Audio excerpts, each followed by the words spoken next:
Welcome to another Nerd Talk, Nerd Discussion, however you want to say it. Today, I'm lucky enough to have Phil back. Welcome back, Phil. It's been a minute. It has been a minute. How are you? I'm good. And I'm also here with somebody that my fans know pretty well, Uncle Black. How you doing, Uncle Black? Good, and you? Thank you for having me. Doing good. So we're just going to talk some wrestling, and some craziness has been happening these past couple of weeks. I don't know what's going to happen. I don't know what's set to happen. Phil, hope you're buckled up and prepared for anything, because there's been some craziness. So always the crazy. All right. So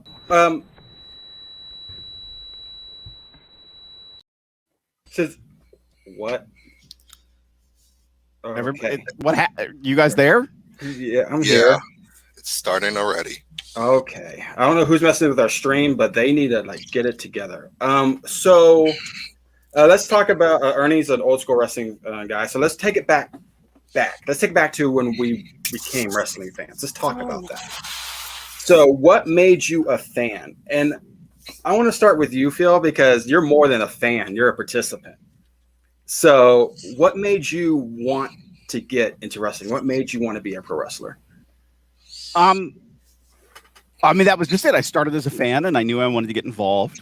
When I was in middle school, I wrote to the WWE and WCW at the time, and got a response back from WCW.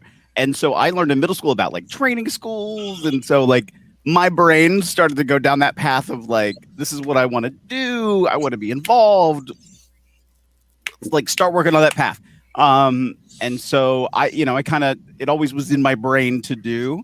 And then when I graduated high school and went to college, I had to pay for it myself.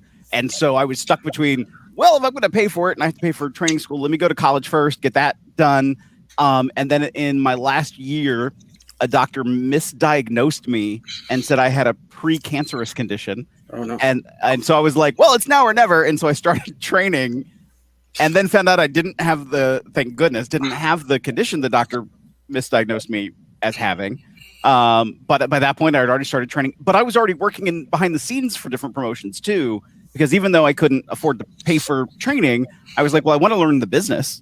So you're putting up the ring and stuff like that? Putting up the ring, ran sound, security, whatever needed to be done on events, I did. And even later on, started to learn the marketing side of things. So very involved behind the scenes. Nice. So when you say you got contacted by WCW, did you train at the power plant? No. Okay. Of course they I'm trying to remember the letter, because I think they passively sort of reference we have our own training school, but you can pay us $19.95 and you can buy our book about becoming a pro wrestler, and it has a list of training schools inside of it. I did not buy that book. And so I mean, by the time I was in high school, or by the time I was done, I think the power plant in its configuration as the power plant was no longer in existence. Oh, I got you. Today, the facility is actually ran by Glacier. The same building is run, and I blend a little bit because now I can't remember, because one fall was Glacier, and now I think the Nightmare Factory runs out of there. So I'm a little confused as to who runs what, when, where. So and I might be misstating that the Nightmare Factory is running out of there, because I'm or are they running out of QT Marshall School? I'm a little confused. But because I felt like that I heard something very recently that Glacier's involved in the running of it, and he had his own school. So no, there's a name that takes you back, huh? Wow. Glacier, he was so cool. I loved Glacier. Oh, you've met him a few times? I actually have not met him. Very randomly, I bought off him though a framed autographed picture of Janet Leigh from the movie Psycho. Oh shit. And so that's my weird connection to Glacier. But I've actually never met him. I'm looking forward to the day that I can. All the people you've met haven't met Glacier? Right, I have not met Glacier. What made you a fan, Uncle Black? Oh man, we're going back to the 80s. So I think my first exposure was Superstars of Wrestling on Fox, on local channels, and Challenge, the other one. There was one on Saturday, one on Sunday. Superstars was on Sundays, I want to say, and Challenge of Wrestling or Championship of Wrestling or some crap like that it was called. And it was just the coolest thing watching these big giant guys beat the crap out of each other. You know, the storyline, the plot, you know, thinking on it back now, I always call wrestling the male soap opera, because you get those great storylines, you get all that action, you get that scandal, you know, but you know, seeing Hulk Hogan, seeing JYD, Coco Beware, dude, the world ended for me when seeing King Kong Bundy on the main event break Hogan's ribs. Like, my world ended. It shattered, because it was like one of those things of like, oh my God, Hulk Hogan's gonna be, you know, don't know what's gonna happen to Hulk Hogan. But stuff like that, Big John Studd, Cowboy Bob Orton. I go back. I mean, and then once I got cable, it was one of those things that we got the MSG network. So one of the cool things about that in New York City was that MSG would record the house shows and air it like a few weeks later on their own network. There's so it's a like, name. ooh, Snuka. Ooh, yeah, him too. And Pretty soon I'm about to Patera. ask you, Phil. Do you have a Snuka story at all? No, I didn't meet Snuka before he passed. But I really don't. Nothing super personal, but just, you know, other than the reports that have come out later in his life before he passed. But Yeah. But yeah, That's about it. It was just the action, but I mean, I'm old school right up until I want to say the early 2000s. That's like when I started to teeter off watching wrestling. But it's been because of watching wrestling on TV, I joined a wrestling team in high school. Nothing like it.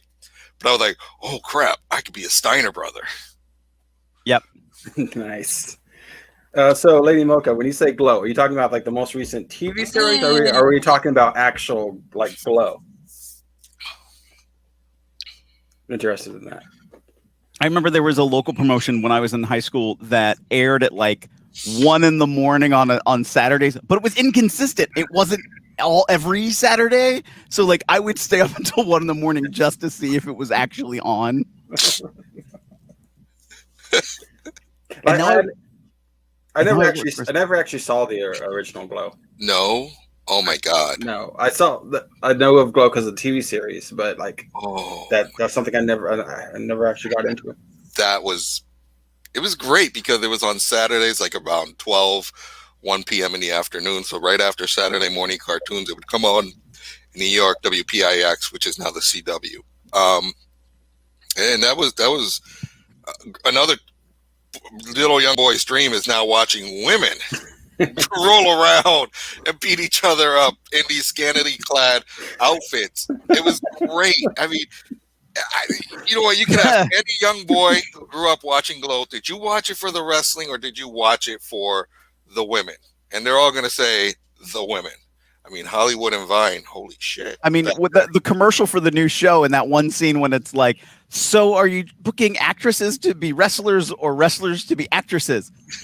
Yes. Yes. I was like, I'm sold. Like, just on that, I'm done. I mean, if the original series was anything like the show, I need to go back and watch some. Oh my God, it was just great. It really was great, and I wish that they would actually bring it back, give WWE the women's division something to compete with. I mean, they got more. If someone runs it smart, they could make Glow blow up and give WWE a run for its money, or even if it's got to be Glow, it can't be taken in by TNA or AEW or anybody else. It has to be Glow on its own in order for it to exist and give competition. That's my opinion. Well, after that, you had things like Shimmer, these different like all wrestling promotions that came about that I'm guessing were similar, or taking off that blueprint. Am I right when I say that?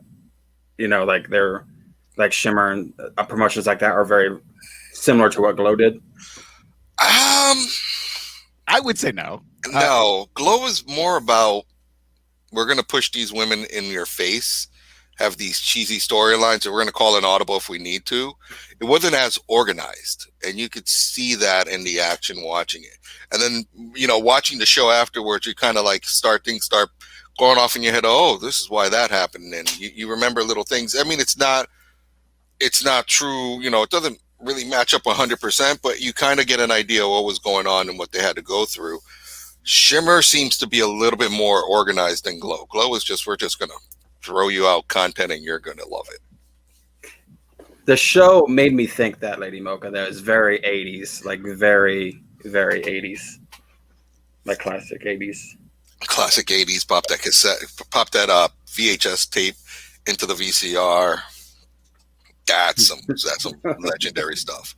I mean, then you, what got you into wrestling?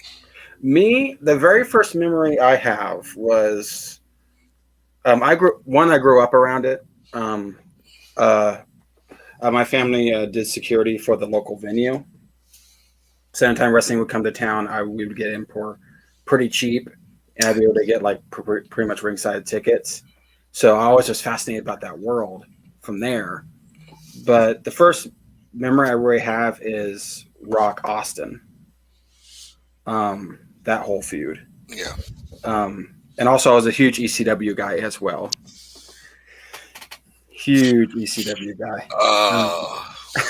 I loved ECW. Did you ever get a chance? Mm-hmm. Did you ever get a chance to see it live? Never got a chance to see ECW live. I got to see WWE ECW live. But I never got a chance to see actual ECW live. I'm trying to remember, and I will not remember the name for the life of me. I worked Pro Wrestling Unplugged in the Philadelphia area. So this is now almost like 14 years ago. And I remember after one of our events, we all went over to the old ECW arena because this new company was starting. And I know it's a company that lasted like all of that event. It was a brand new company starting up and was going to be the brand new ECW, and it had like all these folks in it, plus the like Briscoe brothers, and like, you know, so it was like this mixture of like some folks from CZW, some folks from PW, some folks from Jersey All Pro, and then like this contingent of a whole bunch of folks from ECW, and like the energy was really cool. And then it like nothing else happened. We're not talking about Wrestling Society X, are we? No. Or 3PW, like it was like this random, like I even feel like the letters were like almost ECW, like they like it was like ECWW or like or EXCW, like something weird. But there was a lot of that in the Philadelphia area. Like people were actively like, we're gonna be the next ECW, and it's trying to fill that void, right? And it was very obvious that no, you're just not.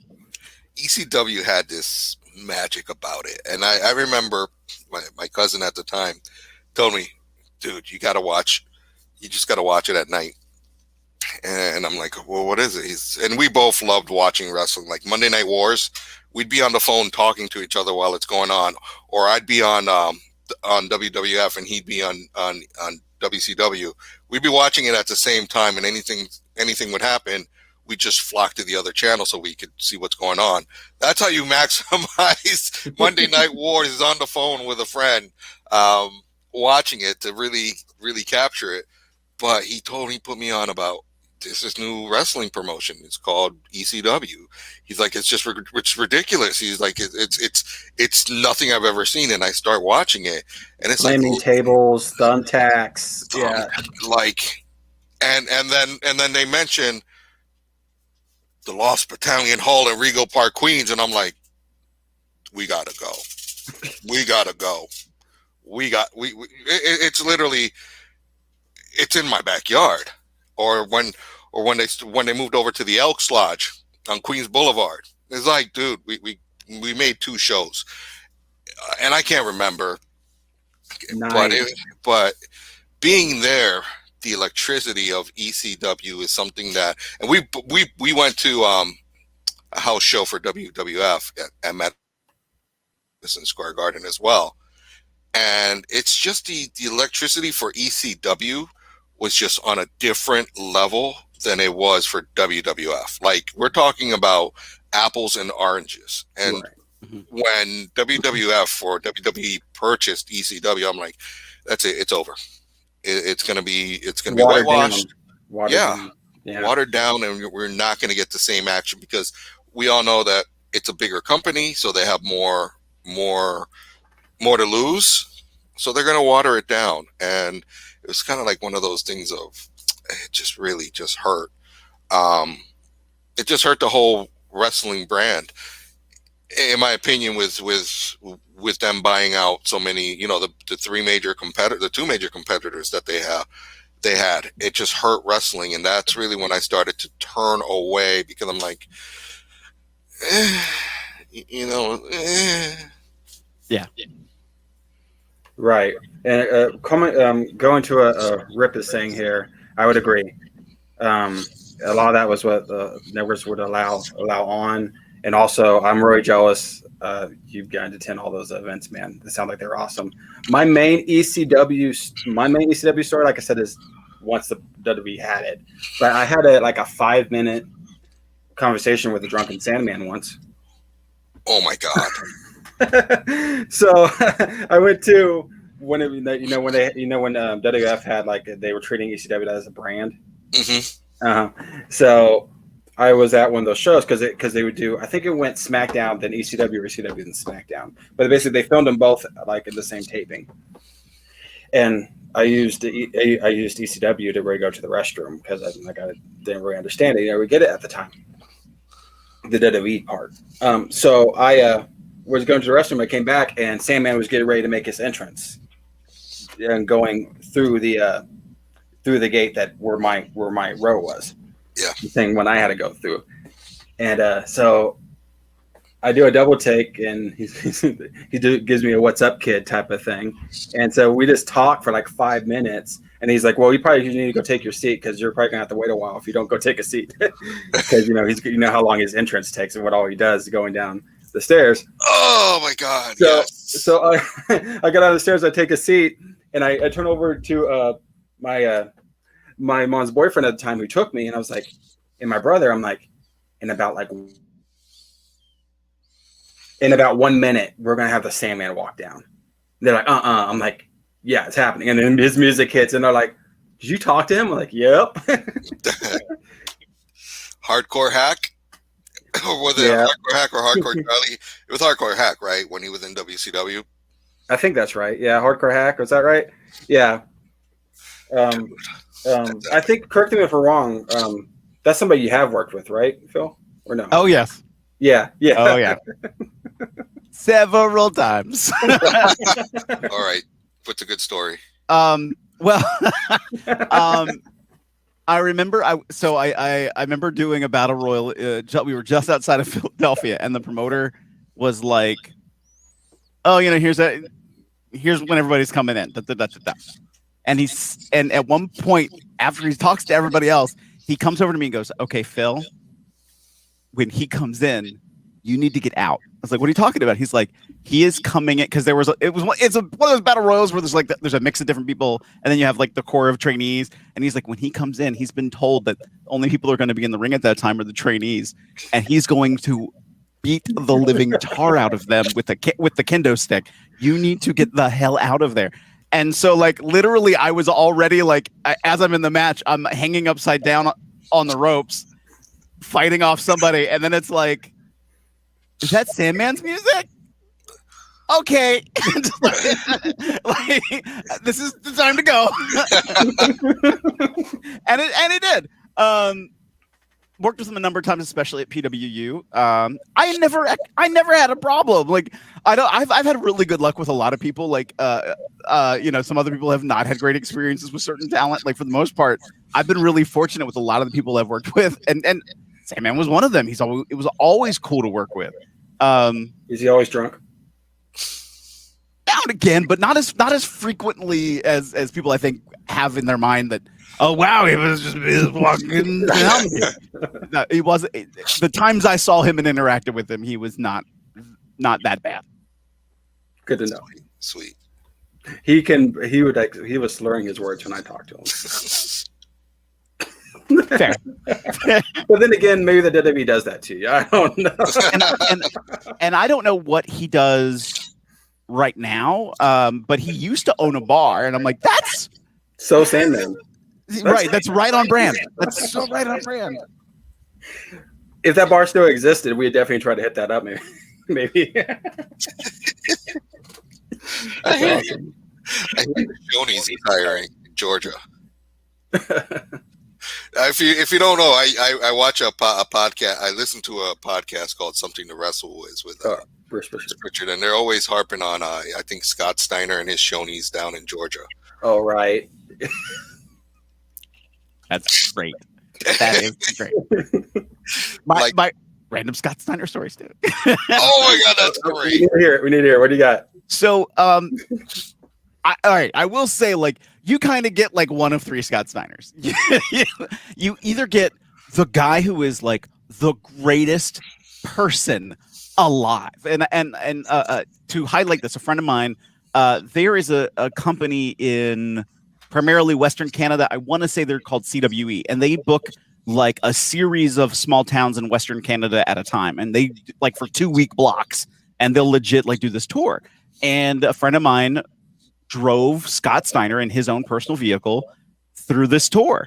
And he was like, Scott was the coolest person ever. He paid for everything. He paid for gas. He paid for food. At the end of it, he said, thank you, and gave me more money. Like he was like the greatest guy ever. I have heard the horror. And again, I've not had this experience. I've heard the horror stories of like trying to work with him and like, he's just not with it. I have not seen that personally. I've heard that, but I've not seen it. Then you get the duet. I was asking DJ what his question was. He had a question. Then you get the like, okay, Scott, this is what we're gonna do. We're on a family-friendly show here, and he comes out and drops an F-bomb. That has happened 3 times that I've been on events with him. But like my personal favorite is in one of the companies I work with. They actually have a room in their locker room area where we do all of our promos. Like it's an actual separate. There's a doorway in front of it room to cut promos at, and like it wasn't unobvious like what we were doing. So Scott sets all his gear down and starts working out right in front of the door. And I don't mean like, oh, he's like a couple of feet away, like literally like against the door, like working out. And as we're trying to get promos in and get people in and out of the room to cut promos, it was just like, okay, how do we handle this? Like, Scott, please. That's awesome. Oh my god, that's great. As far as Hawking's radiation theory proven to be true, I did not hear that was proven to be true, DJ. Who broke that? But if that is true, that's crazy. The whole concept of black holes. Don't get me started. This is a wrestling show.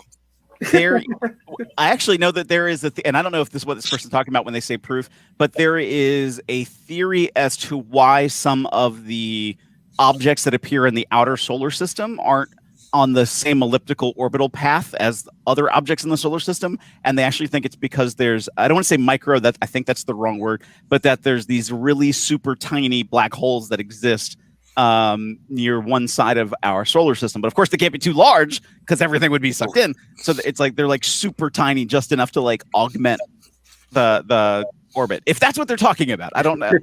And even that's like a model that they're using to like, is this real or not? And something has to be there, and we don't think it's as massive as a planet or a super large planet, but something's there. Speaking of how black holes are making a comeback, NWA is also making a comeback. That's a transition and a half. My God! Right on the heels of the death of Jimmy Crockett, though. Right. Yeah, I think the next event is called Back on the Attack or something like that. Let me see. I have it up. Yeah, Back for the Attack. Yeah, Back for the Attack. Yeah, and they're like bringing in. Like Chris Masters is signed for the show. They did something really odd. So a couple weeks ago, they either completely wiped or just moved all of their videos to private. So all of their video content on YouTube is gone. So all of the past studio tapings that they did, in the last couple of years are just They lost all that.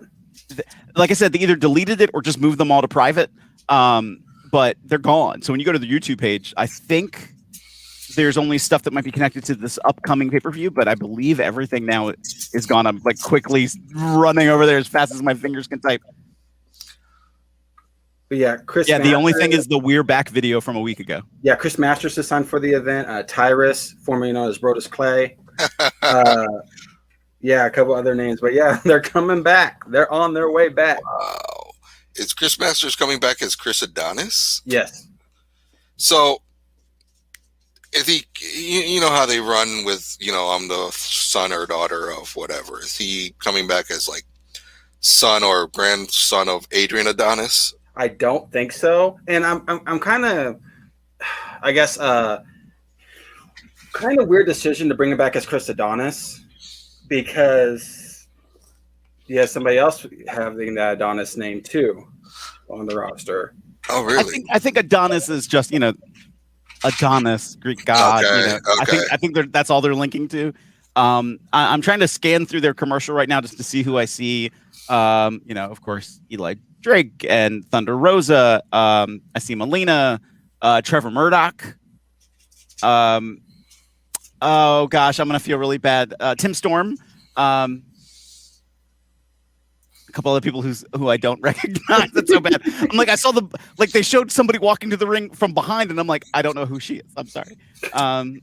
That's no disrespect. I just don't know. Matt Cross. Okay, cool.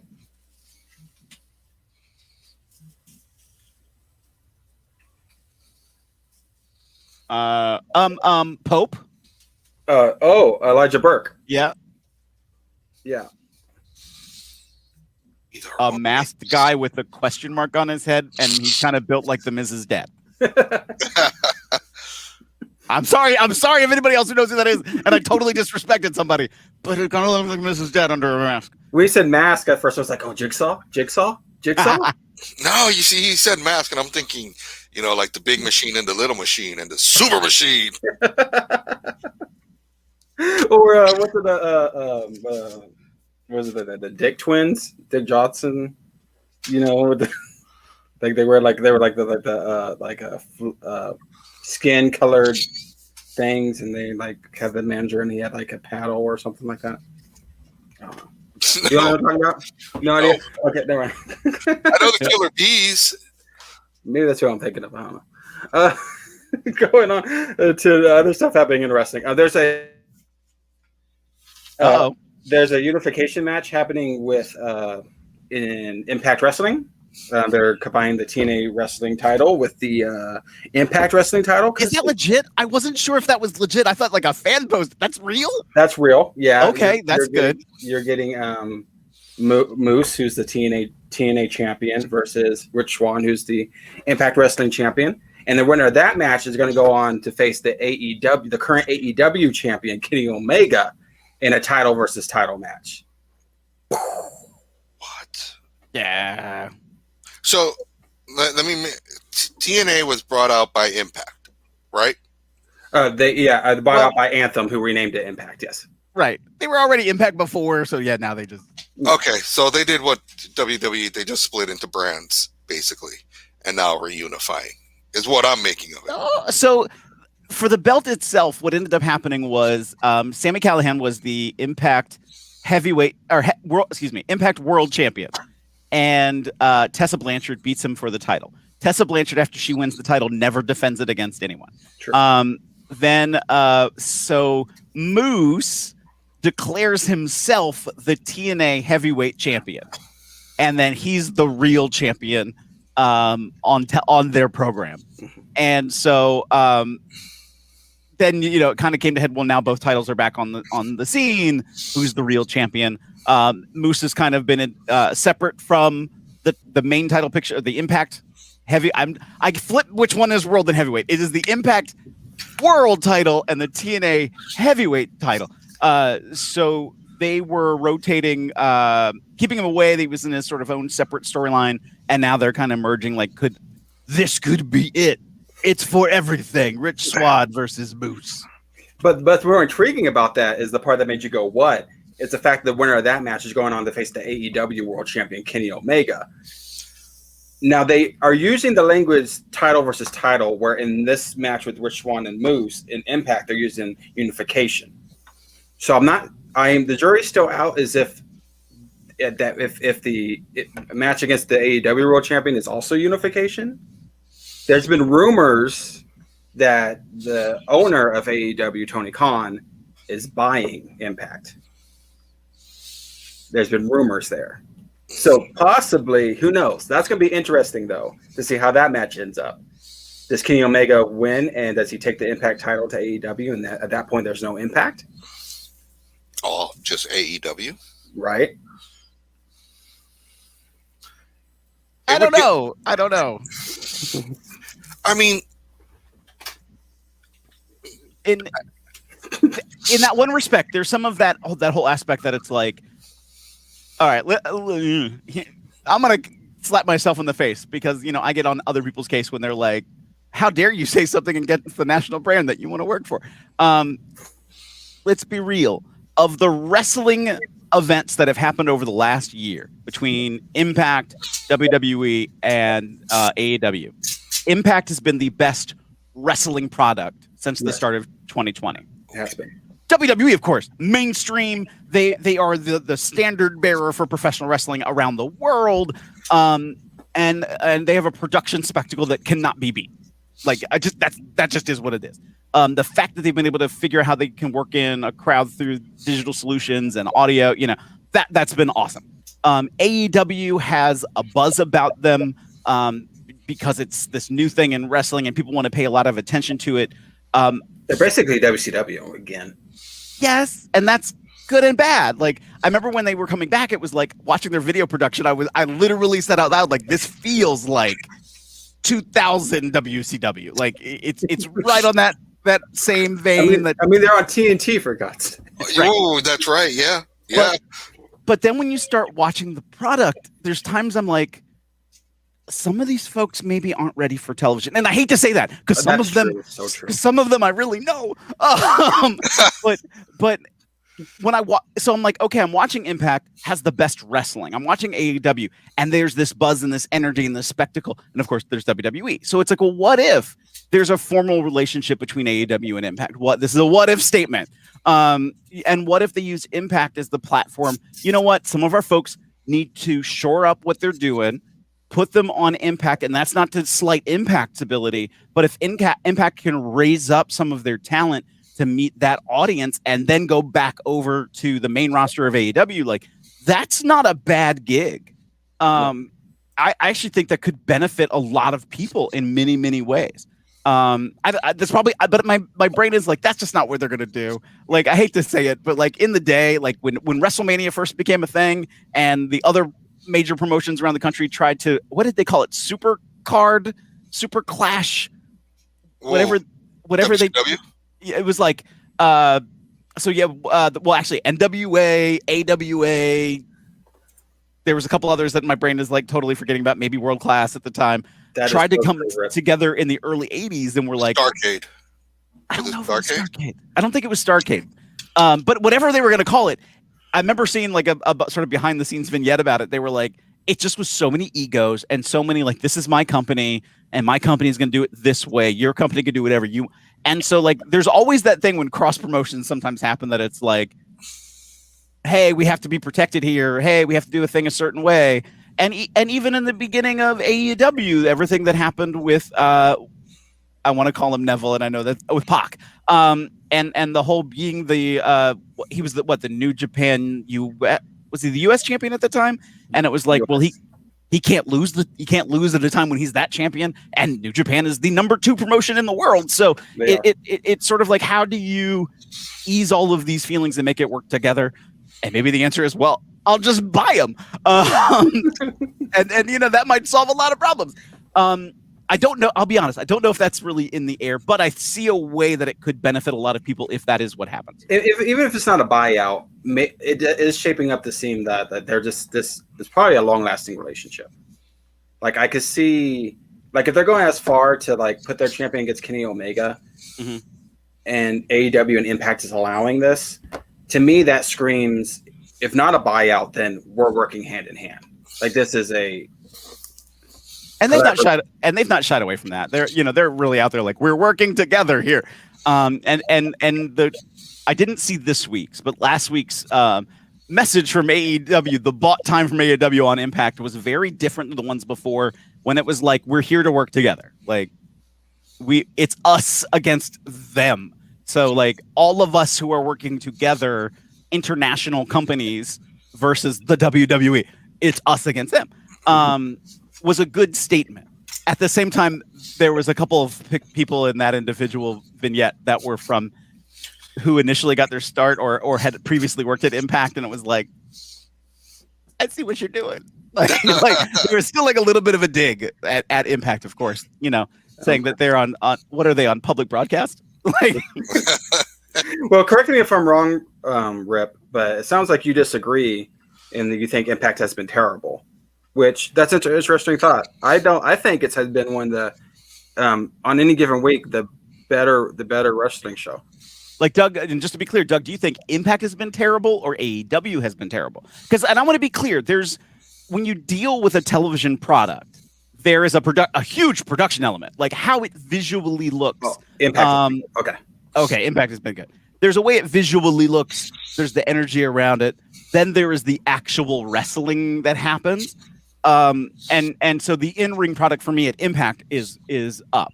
The quality of the visual inside of what the Impact studio, I think, is pretty solid. The only thing that Impact is losing out on right now is that they don't have fans. They're not piping in sound. They don't have the video wall. So they're losing a little bit of they're losing that edge because of that. They're not interacting with a live crowd, and that just takes something of the energy even away for fans at home. And that's not knocking on them. It's just where they're at in that moment. AEW has been very fortunate. They stacked it with their own folks. They've been able to. They have a football stadium at their disposal. They've been able to tuck people up in the rafters. They've been having a little bit of noise, and then their ability to work with other talent from around the world, with other promotions, has really helped them maintain and continue that buzz. The interesting thing, depending on what happens next, the interesting thing about if it's really going to happen that NXT is moving to Tuesdays and AEW stays on Wednesdays, will that have a major impact? No pun intended. And then, will Impact move days? Or are you going to see a huge bump on the spike of ratings for AEW on Wednesday nights now? Or was it that same audience kind of flipping back and forth? I'm interested in sort of seeing how this plays out. I'm very hopeful that they're going to break over 1 million views. I'm still like, even I can be critical of a company, but I want them to succeed. So I'm not like saying I'm being critical and like, oh, they should be the worst ever. No, like you should be critical to be able to look at what you're doing and go, now we need the next step. Now we need the next step. Yeah.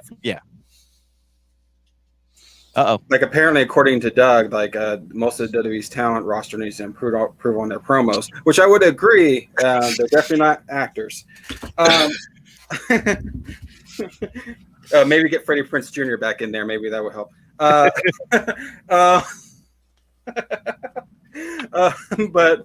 But yeah. So the last thing I want to talk on real quickly, because I know Phil has a busy night ahead of him, and be sure to check him up on Twitch and all his Among Us and all his being sus and all that stuff. Hey. And my Thursday night independent wrestling stream, like I'm getting good ratings on Thursday nights at 9:00 Eastern time at facebook.com/psphenom. So somebody needs to call you up for some advice. Right, there you go. Yeah. And actually, I put together if I can say the word, a cinematic match between Kaiju Big Battles, Dr. Cube, and Wrestling's Tim Donst. So that will be airing this Thursday. It's a very special episode of the Independent Wrestling Party. Be sure to check that out. You'll always, in general, you'll find me there, so you won't be alone nerd-wise. But real quickly, our last story of the day is AEW is becoming stacked with talent. And when I say talent, I mean former WWF/WWE talent. They got The Big Show. They got Christian. They got hey Phil, do you want to pop your link in there? Where should I? You got Big Show. You got Christian. You got Sting. Yeah, You got all these people. Yeah, all these people are in AEW now. So that's pretty cool to see. Like I said, it's reminding me of WCW more every day. All these people jumping, but or go here on any social media. I'm mad. I have to be mad with the internet wrestling community for a second. Like, so Big Show comes out and makes this statement that somebody's joining AEW who's Hall of Fame caliber talent, and Christian comes out, and people like crap all over it. And I'm like, do you not realize how good Christian is? Like, Christian, like, I can't remember if it was Ric Flair's first book or second book. Ric Flair puts over Christian as being one of the best wrestlers he's ever met, and tells the story of like Christian's hobbling in the back with crutches because he can't walk, and then drops the crutches and walks out the aisle to go to the ring. And he's like that, like helped him push him up to being a superstar level that much more. So I'm absolutely dismayed that the wrestling community like shook their head collectively at Christian. I'm like, that makes no sense to me. I can't put that together. I actually always thought he had more talent than Edge. I would agree. You know what? And even when they were part of the Brood, he always outshone, over everybody else. But you could see where the WW whatever was going at that time, which they were eventually going to give Edge the big push. But Christian was a workhorse, and you could see that in all the matches. But I just don't understand why the fans turned on Christian. That's weird. I think, as we saw, I know later you all are going to talk about comic book stuff and things that are going on in that world, but, like WandaVision, like people's minds wandered, and they wandered so far that they were so convinced at the stories that they thought they were going to see. And so, like, in their brains, they were like, Kurt Angle, because the day before he puts out like this little video of him putting on his singlet and boots, and it was actually a plug for his podcast.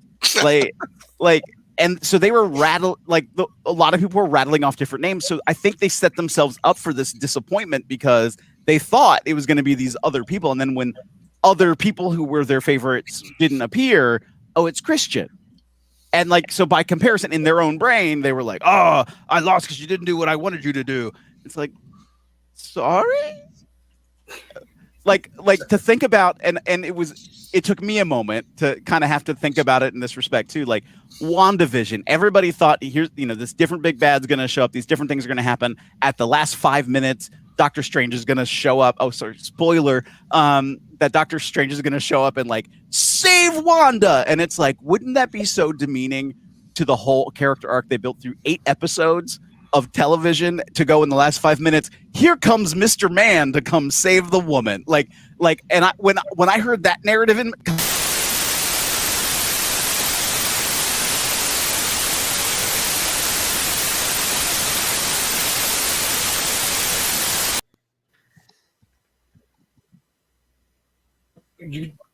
I just blipped Phil out of existence. What? Oofa. What? Shona, we were just talking about the limited edition Cadbury egg, and all of a sudden we appear here. Yeah, what's going on? Where did you guys come from? You guys are good as ours, bro. No intro? Like, last I know, it was like, that was just kind of disgusting thought of Cadbury green beer, and then it's like, poof, here. Like, static went off and just like...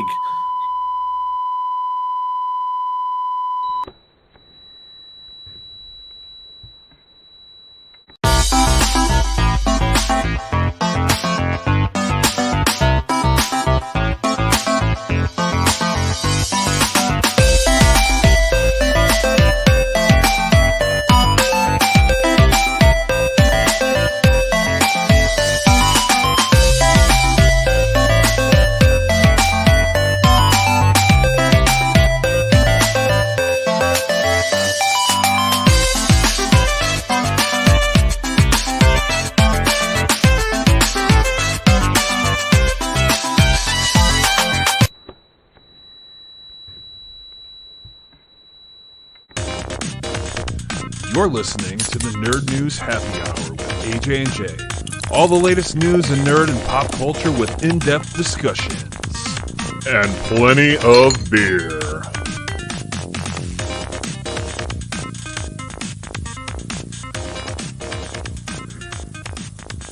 Welcome to Nerd News Happy Hour, brand new podcast with me, your host, AJ Pelletier, and my co-host, Jeremiah Hall, aka Jay. Thanks for tuning in.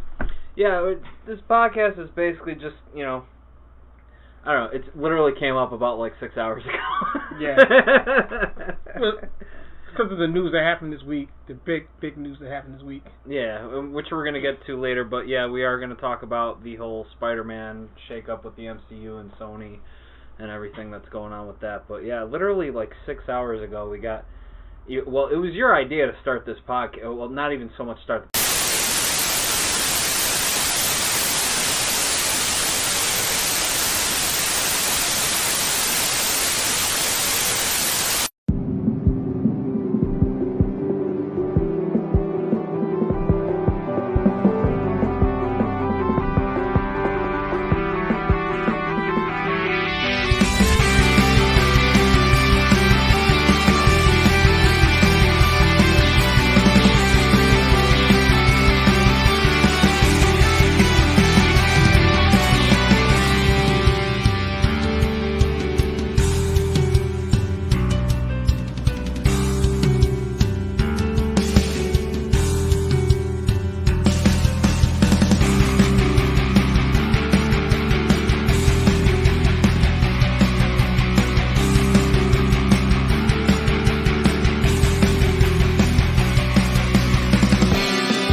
We're back.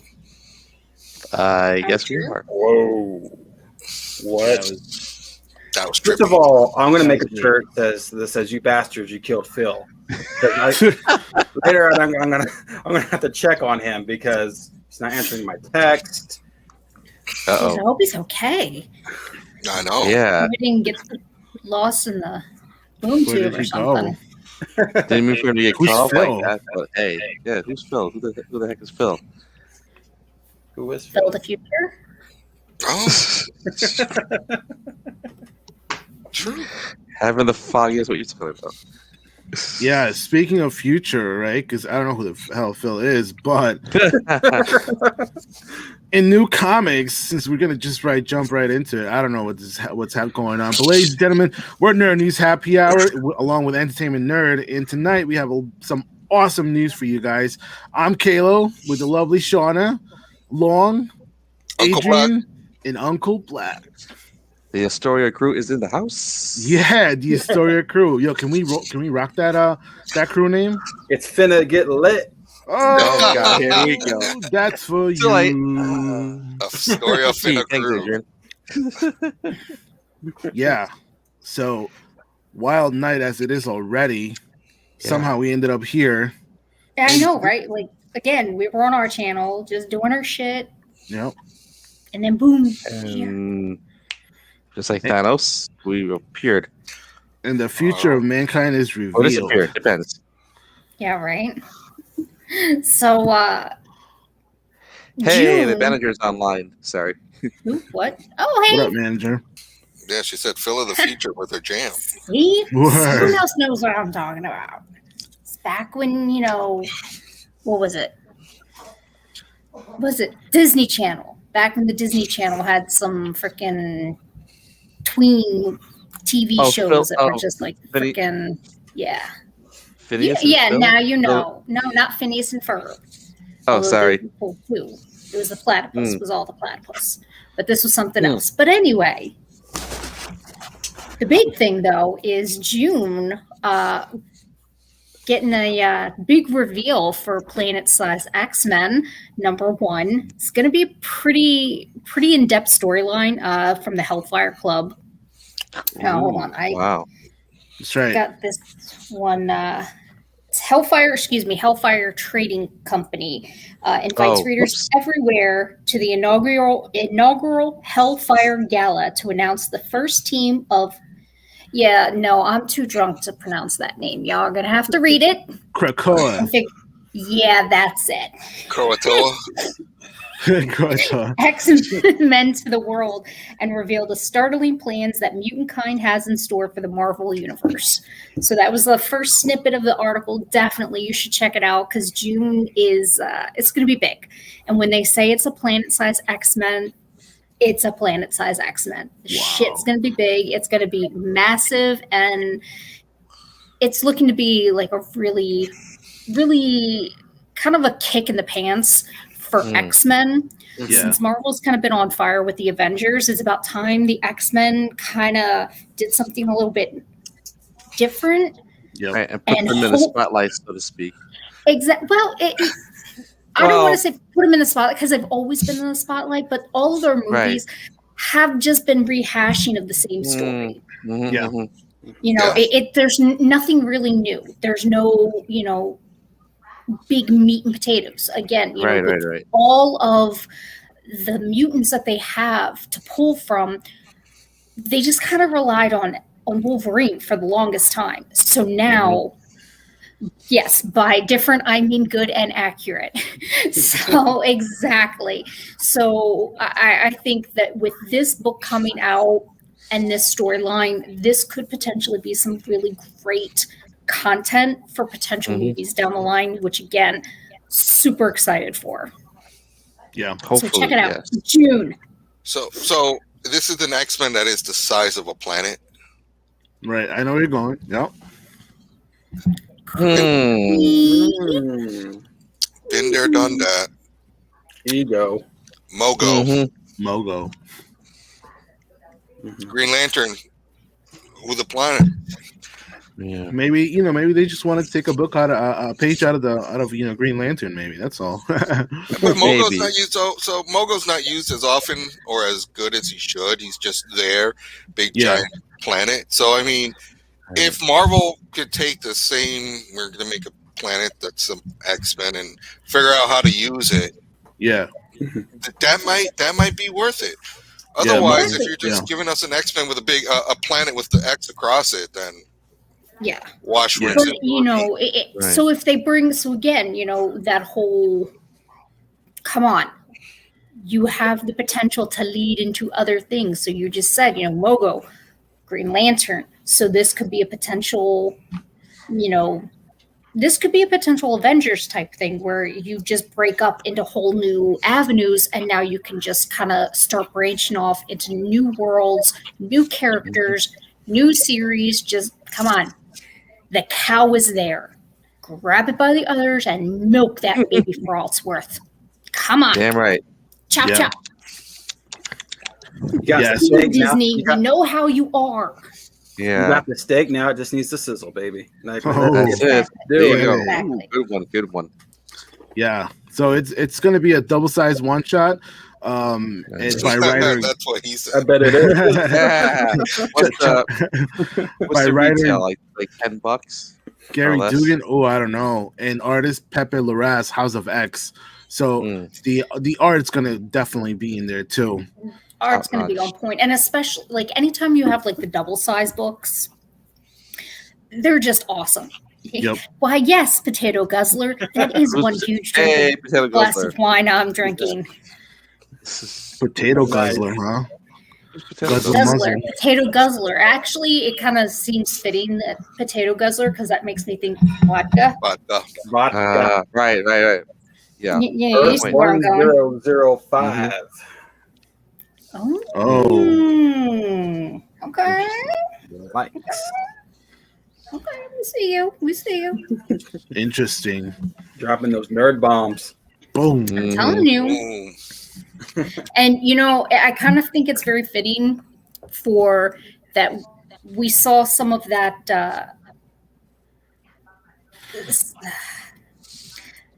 the old and the new coming back. Right. Mhm. Many eons ago, we all talked about the Court of Owls. Did we not? Oh yeah. Absolutely And right. now it's potentially becoming canon in Batman the animated series. Yeah. So I mean, come on, like that is such like the fact that they're even bringing back the animated series in the original stylings and everything. It's got a lot of people hyped. Now to bring in this main section of the comics into it. Mm-hmm. Oh yeah. Perfection.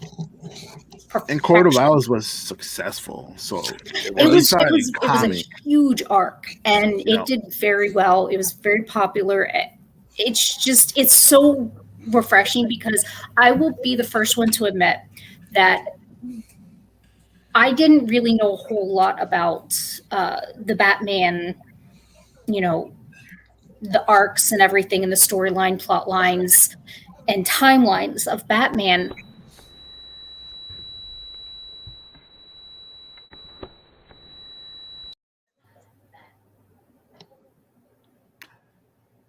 And then there were three.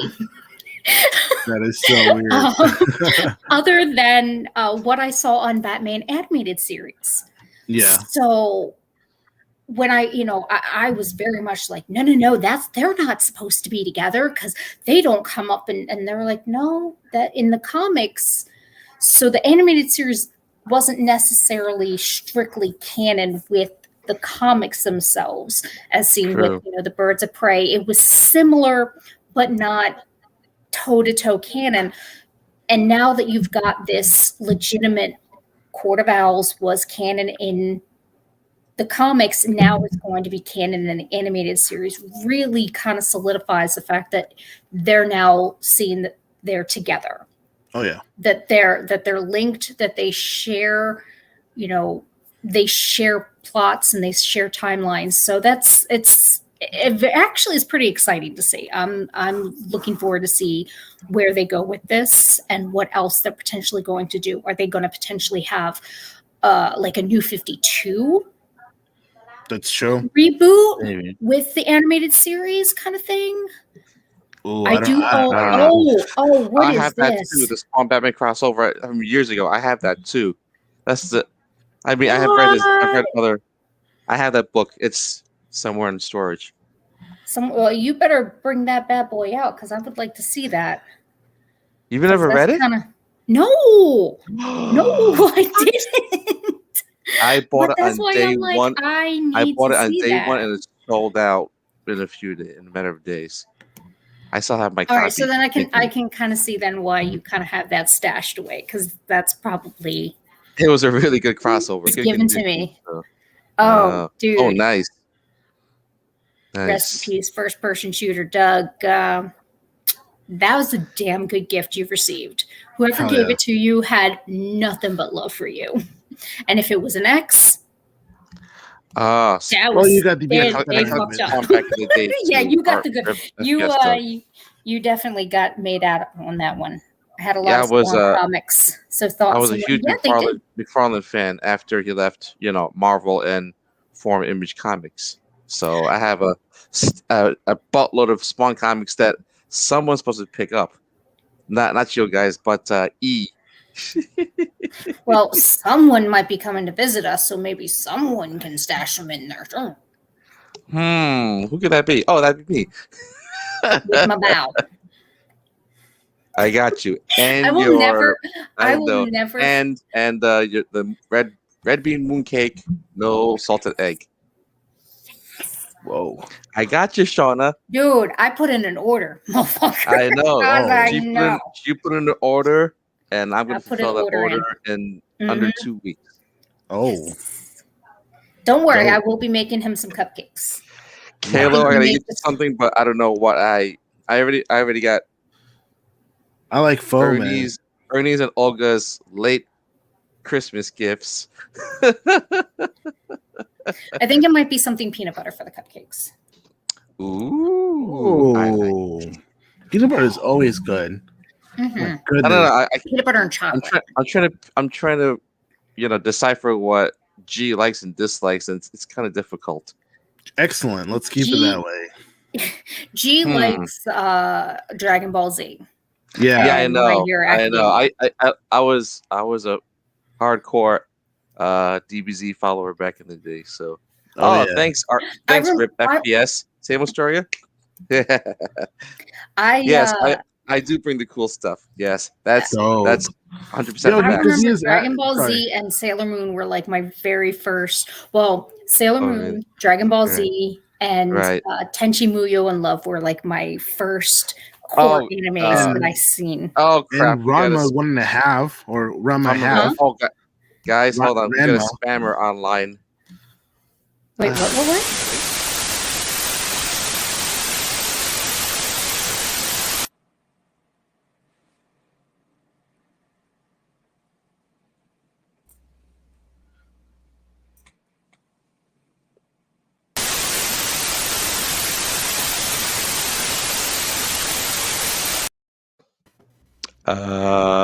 What the deuce? What the hell? I'm pretty sure. Was that was Jada? Yeah. Yeah. I don't know if supposed to do a piece too, but he's been working late, so yeah, it's near impossible to get him to do like a 10-second clip. Here's what I don't get, right? So there's static, everything cuts off, but then the comments stay.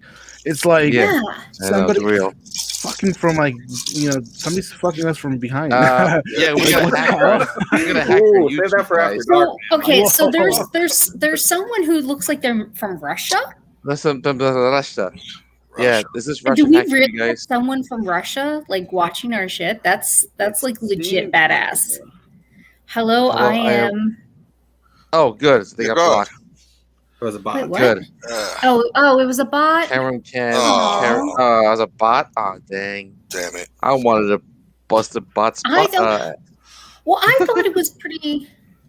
I thought that was pretty awesome. I was like, oh, we've got a Russian person coming and hanging out with us. How fantastic! But now first person shooter Doug is now. He's now my BFF. He's got Tenchi Muyo figures. Nice. Fantastic. I love it. Pretty awesome. Yeah. So into gaming news. What do we got for Nintendo? Japan opened this month. Hell yeah. Hell yeah. Dude, we're so going on a field trip on that. All of us. Damn right. Oh, hell yeah. Yeah. Hell yeah. 2025, we have enough time. We have enough money to save. COVID should be calmed its titties down so that we can do some shit. A live show from Super Nintendo Japan. Imagine we should. Oh no, we can't go to Japan. Come on now. Florida is going to be in 2020. We're going to the Florida one. The Florida one. The Florida Japan, one. Yeah, we're going to the Florida one. We're not going to the Japan one. I mean, I wouldn't be opposed we're getting a lockdown again. I mean, I would love. Yes, it is. I would love to go to Japan, but bitch gotta get a passport first. Yes, it is an amusement park base. You know. Oh yeah, you for free. Guess who gets in for free? Yes, Doug. It is a music park. You motherfucker! They're gonna have one in Japan, or they're gonna have one in Florida. Can we? How do you get in free? Free? Yeah, we want to know that. Free. How? Did you just say free? Free. Yeah, he said the free. motherfucker said he gets in for free. How? Whoa. Who are you sleeping with? No, without saying, where's it opening? Oh, fair point. I follow this. I got you. Where? Can you bring a friend? Or 5. I'd have to leave my family behind unless you guys are going to support me. Afterward. We are your family. Exactly. I think they would understand. What you talking about? What you talking about, Willis? They would understand. Oh, and now, obviously, remember the old, but remember the X-Men animated series, the cartoon where it showed the villains and the heroes, and they came together clashing. I have a feeling that's going to be like us and Ernie's family clashing, trying to get those free tickets. Yeah. You're going to battle for free tickets. I can see it now. I mean...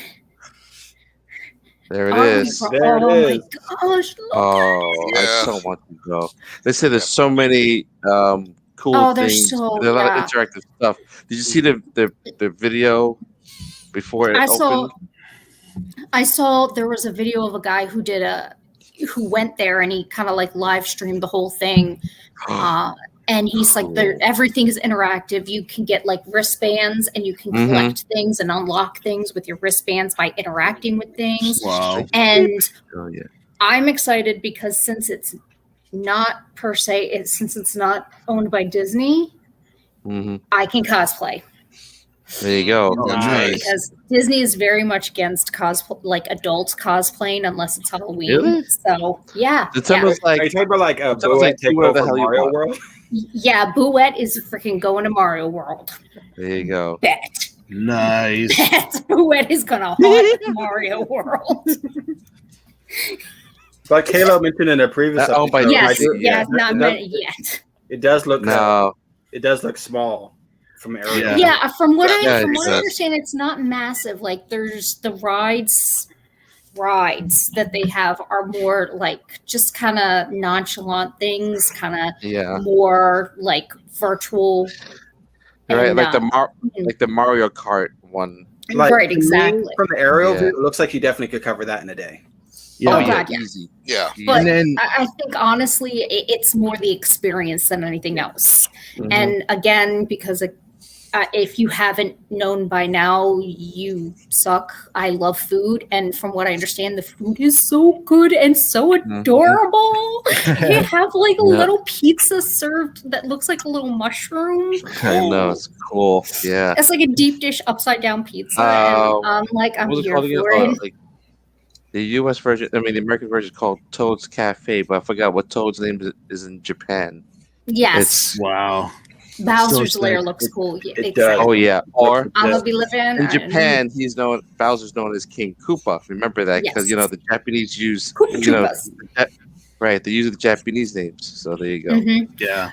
And just from what I saw, the guy did. It's just everything, the detail in the cubes. It's ridiculous. Everything. So even if see you're the waiting for a darkened long tunnels time, and such. yes, it's like even if you're waiting in line for an extended period of time, you're still enjoying because there's an experience. There's things to look at, things that you can actually interact with. Right. So you're not just standing in line twiddling your thumbs. Right. So There's another thing. I'm surprised that they use the, European and Western name for Super Nintendo instead of Super Famicom. Think about that. I think Kind of weird because in Japan it's Super Famicom, family computer, whereas it was known as Super Nintendo in the States, But I think they did it in Europe, just to make it more universal. To be more universal, because it would be really awkward to have it be Super Famicom World over in Japan, but then Super Nintendo World over here, people, it wouldn't have the same effect, It wouldn't click. Disney is still, Walt Disney World, Walt Disneyland, and then Disney Tokyo, Disney Paris, that kind of stuff. So you have that whole cohesive name that makes the brand just flow a little bit easier. Anytime that you have, anytime you have brand names that mesh well and just roll off the tongue, it's a lot easier when you're having transitions and migrations and things like that. No, it's not Rip FPS. Is it on a rooftop? It seems that it is. Imagine a stadium they would use from the ground up all the way to the rooftop. So that's why it looks kind of high. But if you from another angle, from the angle of, let me show you really quick. From the angle of you see the mushroom, and then you see the castle elevated on the bottom left. So if you look, if they have a picture from the other angle, from the castle angle, and you can see where you can expand beyond the rooftop and more to like the bottom right. So when I saw the video of the guy going into the Mario Kart, they went downstairs. So I have a feeling that certain rides and attractions, you have to go downstairs. And because everything is so detailed, it could be that it's just one level is devoted entirely to the queue and the ride. And, there may be multiple levels and sub-training, which is going to be fantastic for inclement weather. Oh, yeah. Climate control, no standing out in the sun, getting sunburned. No excuses. No. No matter what the weather, you can go enjoy it. Right. I'm going to make sure I wear it's like the TARDIS, it's bigger on the inside. Yeah. Yeah. I'm definitely going to wear my Nintendo gear. I'm going to geek the hell out. Oh, I cannot wait. Hubs is going to be coming along that trip, just so you know. Nice. Right. Okay, cool. Yes. Have y'all ever gone to the Nintendo store in Manhattan? I would love to. I've been there. I've been there. Oh, sorry. We almost drove to Yonkers for Chiro-chan. What's up, brother? Chiro-chan, what up? What up, Chiro? Oh, welcome back. I heard a clink. Yeah, that was my tooth. So yeah, Super Nintendo World. I mean, opens up March 18th, which is also Zack Snyder's Justice League, and at the same time that all that is happening, we also get Square Enix Presents digital showcase that same day. This is for you guys if you're interested in anything Square Enix. They'll be talking about it. They won't talk about Project Athia or any of the Final Fantasy stuff. Probably not. Yeah, but they will have a 1 p.m. show, and probably looking at I forget the timing. I think it's 45 minutes. It's under an hour. Yeah. Yeah, it starts at 10 Pacific, They're going to talk about 1 p.m. Eastern, and 6 p.m. Central. Yeah. What was that? They're going to be talking about Avengers. Yeah, to PS5. That game was said horrible. They're going to talk about a DLC, which I don't know why. What was it? The Hawkeye DLC? Hawkeye, which we don't know why he wasn't in the beginning, but yeah, and they're gonna they removed some other stuff and some weird. Yeah, some previous IPs. I want to see. Yeah, I want to see Parasite Eve. I want to see a new Chrono Trigger. Life is Strange, right? 2. Life is Strange also. That's 2. Yeah. Did you guys play the first one? I played a little bit. Mm-hmm. I like the concept. I never got through the full game, but the concept I liked. I love the concept. I have a hard time though with some of the choices because some of the choices they're like I can't. Yes. I try I know that you're supposed to do it, not thinking how you would do it, but I'm like I wouldn't do any of those choices, and I'm like Yep. I'm like such a chaotic neutral because I'm like, no, I can't be mean. I don't want to be mean. It's like, but you have to. And I'm like, but I don't wanna. And so many times throughout that game, the choice was, logical choice was to be mean. And it's just like, yes. Like they're talking about like doing, no. And I'm like, I can't do that. I don't wanna. Like, can't I just be nice to people? Damn it. What was the other one that was like that? That's a fact. FPS, the Chrono Trigger is the greatest RPG ever made. I have to agree. That is such a classic RPG right there. Oh yeah, it's pretty awesome. Yeah, it was expensive back in the day for Super Nintendo. Well, yeah, it was like $75. Yeah. Oh God. And I bought it on day one. You think about how much stuff went for back in the day, thinking that it was expensive, and now it's nice. Oh, it's fine. It's a $60 game, no big deal. Yeah. If you take a picture of that and send it to entertainmentnerd2018@gmail.com, we will show that. Oh my gosh, yes. Wait, that is still kind of what Chrono Trigger? What? I own a sealed copy with the Nintendo Power Strategy. Yeah, we need to see that, and we need to post that. Yes. We need pics now. Pixar didn't happen. Right. Secret of Evermore. I know it was an action RPG, but I couldn't get it Evermore. However, it was Secret of Mana 3 or Seiken Densetsu that was translated for Super Nintendo back a couple years ago. That was a good one too. Man, wow! I never played that.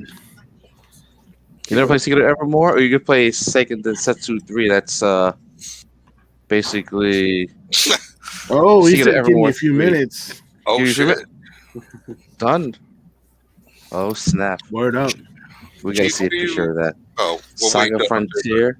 We'll wait till after. Happy hour. So we're hitting the happy hour part right now. I don't know if you guys can see.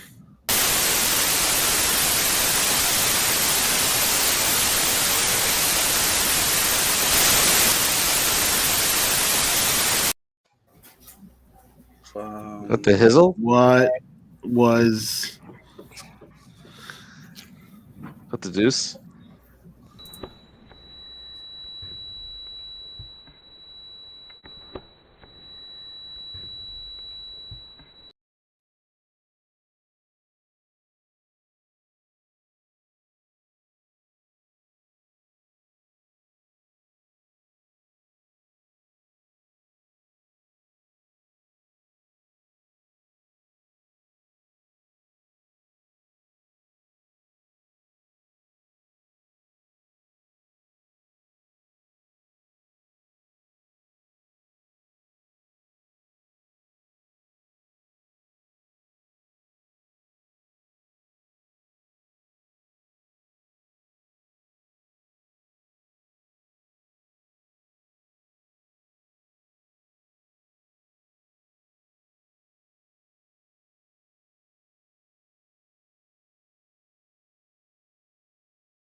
The fuck?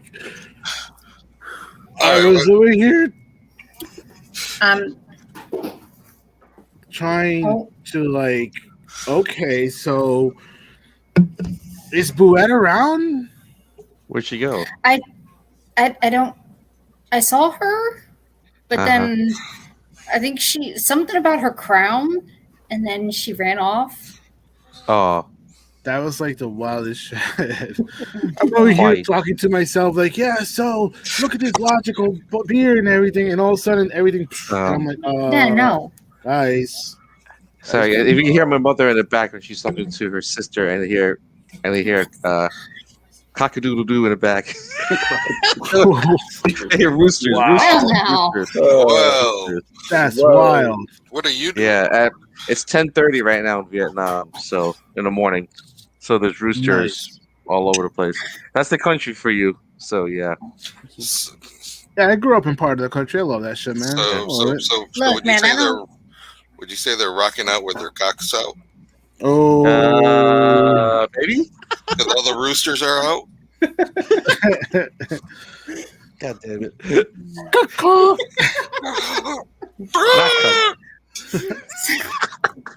Damn it. I said a rooster. Also known as cock in the Asian world. See, there you go. I just said it. ladies and gentlemen, this is happy hour. This is one of our favorite parts. I was gonna say, are you sure it's not Nerds After Dark? Not yet. Oh no, it hasn't got to that yet. Not yet. So, what was up with that beer that you were drinking, G? Oh yeah. Sorry, Yeah, before all that crazy. It won't. Yeah. I won't do it again, right? I hope not. Because what if it's interference, right? Like, I don't know, man. Yeah, no. So this is Three's Brewing Company, and it's called the Logical Conclusion. I don't know if you can see Logical Conclusion. Okay. Yeah. I'm kind of here for that name. That's nice. I like that. It's a 7.5. It's pretty good. It's definitely dynamic, man. I love it. High. I love it. Yeah, I would totally recommend it. Totally. Nice. Yep. What else is everybody else drinking? From Clifton Park, New York. Shout out. Peach iced tea. Peach iced tea. Peach iced tea. Mm-hmm. I'm drinking coffee. Nice. How about your vino from before? And Pinot. There it is. Ooh, Pinot. Ooh, Frenchy. That's a nice color on it. Since I was boom tube here, I wasn't expecting this. I pre-gamed. I drank. Oh, hello. I went to a local bar / diner for dinner, and I had like 4 Long Islands. Damn, bro. Somebody gave me It didn't hit you like that? No, I'm fine. I'm good. What? Get the hell out of here. Yo, that stimulus came in right in time, right? Yeah. And then I had a Manhattan. I had a wow. How are you standing after 4 Corona? And that was it. How are you still standing after 4 Long Islands and a Manhattan? And then a beer I'm finished sitting, it off. by the way. Oh, sitting. Okay, sitting. Like I can't tell you. How are you sitting? Happen when I stand up. Like Ooh, I don't. Because I know what happened. I know what happened when I had that many Long Islands. Me and the floor almost became BFFs. And those Long Islands, were legit too. Like I couldn't taste like any tea in that Sunday. Oh, like they were legit. That's the best. Like that's the best when the Long Island iced tea. You don't taste the booze. When they do it just right, you can just slam those things like they're just a regular. Well, that's all it is. It's just nothing but alcohol with like a shot of Coke. Mm-hmm. And they must like been slow or needing business because like they only charged me for 2 of the Long Islands, and they didn't even charge me for like the Manhattan or the third. Oh no! Somebody. No, it wasn't that they were slow. Somebody was fancying you. Because Long Island's ain't cheap. No, they're not. It's all booze. Who the biddy, man? So, okay. Yeah. So, I wasn't able to get to the comic store for a hot minute. Uh-huh. Because I was out of commission. Oh. I see Cyberpunk. Oh, hello. Ooh, look at that. Nice. Cubs got it. And remember how I was all about that asterisk and what they were going to do with it? So here's what they did with the asterisk on this one. It's just a very subtle nod, but so cool. yeah. So Exactly, Chiro. Nice. Yeah. So finally, his Oh, no problem. I can't No problem. speak. Yes. His collection is complete. He now has all 4 of the Cyberpunks. Nice. That 4 is out of 4. awesome. Nice. It's probably better than the There you video game, right? You know, we actually had a very nice discussion with Paul about it, because Hubs was like, "Yeah, there's some bugs, but you know, there were bugs in the Spider-Man game that came out for PlayStation. Like he's like, they're sitting there and there's like cars intertwined in each other. There were times when like someone's just like floating there in midair. Spider-Man's face was on somebody else, but nobody said anything because it was Spider-Man. Of course not. Because of Spider-Man.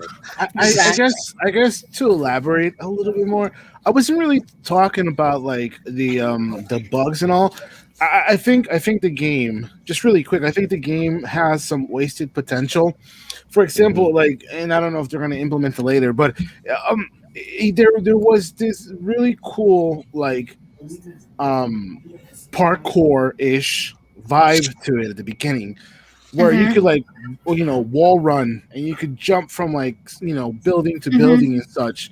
And while you still can do double jumps and leap farther and whatnot, like there was this awesome dynamic that came with stealth, the gorilla arms, and just like being able to run on walls and all that shit. And so I think like for a game that's so beautiful, so huge, so dynamic in its own, I think they really have some like missed potential. But I hope that the solution is we will give that to you later on, because they are working on like a multiplayer Cyberpunk, which we don't know when it's going to release, but that's that, at least we know that they are working on a CD project. For you, Halo, like, do you consider Cyberpunk a good enough game that would warrant, like, let's say, like a Let's Play or something like that? Is it engaging enough to warrant something like that?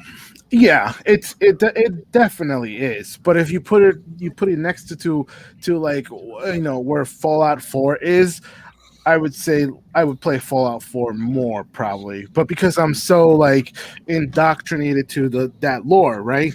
Cyberpunk, and just the gameplay alone, like in Cyberpunk you can do so much more. Sorry to compare it to that, but we are talking about like, a game that you do almost similar stuff to Fallout. So it just, that's what makes me feel like, yeah, you know what, it fits on the on like the Fallout wavelength, then it's definitely one of those games. Yep. Okay. I'm saying that because who knows what's in the future. Who knows? Exactly. Yeah, some sort of Exactly, some kind of merger, melding, amalgamation kind of thing. I do want to say, because I know we didn't this was kind of like a last minute thing that Hub showed me. Remember how we were talking about Outlanders, the demo? It's like it's like a really in-depth demo, and it's really awesome. Apparently some players have found ways to abuse the system and kind of play it and get ahead more than they should have been allowed to. Right. So the company is penalizing those players by basically doing no. It gets better. Basically doing a Thanos fucking snap and resetting them to 0. Deleting all their progress. Resets their progress, but only those who exploited the system, who cheated the system, right? Anyone who cheated the system is getting a reset by a Thanos snap, basically. I forgot which game it was from the past, but there was a game in the past, like an older game, that like if you cheated or like put in some code, like it would kill you like every 30 seconds, like would just you die. like Call it never actually win the game because it would like. I remember. Yeah. What was it? COD? No. Was it Minecraft? I don't know. No, There's quite a few games where the developers put in, like, if you tried to hack the system, if you tried to work the system, use cheat codes. Yeah. You would be like, it would find out, and you were like, I'll have to watch, because Hubs has showed me quite a few YouTube videos about, like, from like I think the guy's name is Guru Bundy or Guru Larry, Slopes Game Room. Oh, GTA. GTA. Okay. GTA 5. GTA 5. So so there's been tons of like really neat ways that developers have tried to, like, and I guess like if you pirated games, they did the same thing where it's like, you stole this video game. Right. Oh, and, yeah, like, I'll it give you that. fucked with you like the entire time you were playing the game. Like every 5 minutes, like something would happen to you or something. It was it was like, okay. And you know, that's, to me, like, if I was a game developer, that's the type of stuff I would do. I would do that. I'd know that. Piss off, like, you know people are gonna do it. You know what's gonna happen. So you know what? Why not fuck with them? Be like, all right, fine.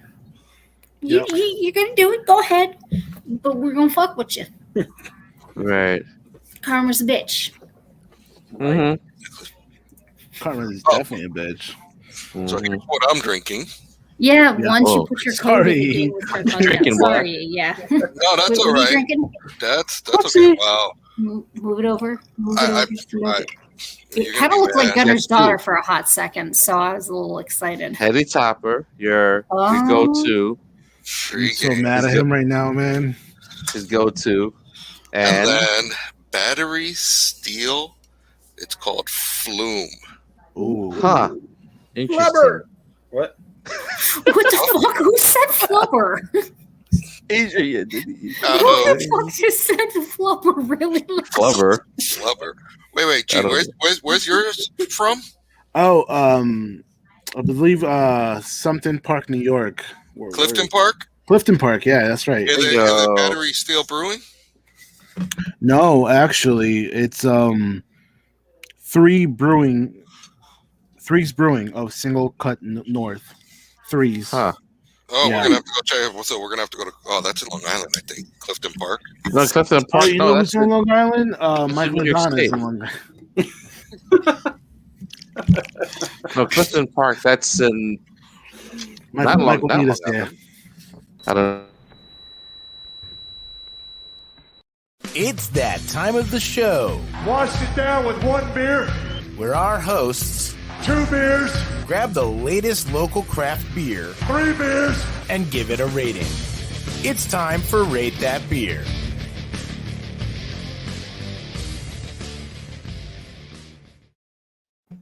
Huh. Rad. That was stone cold. So it is time to rate that beer. Yeah. Go ahead, E. Yeah, what do you rate your beer? I'm gonna give mine 4.5. Ooh. Wow. I mean, we know Pretty what your heady good. topper will always be. Oh yeah. Oh yeah. Yeah, that's always gonna be up there. So the heady topper doesn't count. I give those Long Islands a 5. Yeah. What the hell? I give mine a 3.8. A 3.8? Oh. Yeah. That's pretty good. So, yeah, that's not bad. I mean, out of 5, it's not bad. Mm-hmm. It's better than that Fool's Gold. Oh my god. Oh god, yeah. Oh, or that man. unicorn one. Or that unicorn. You really didn't like the unicorn? No. Yeah, it was tough. Was that it was a Nelson Hops, man. It was the Lucky Charm looking one? Yeah, man. No, we had a unicorn. It was by Back East, as a matter of We fact. had a unicorn. Yeah, we did have a unicorn from back east, but not in a good way. No, and it was so bad that I actually told the owner, I'm like, what were you thinking when you brewed that shit? Oh, you didn't want a unicorn. I literally told him, like, I think that tastes like garbage.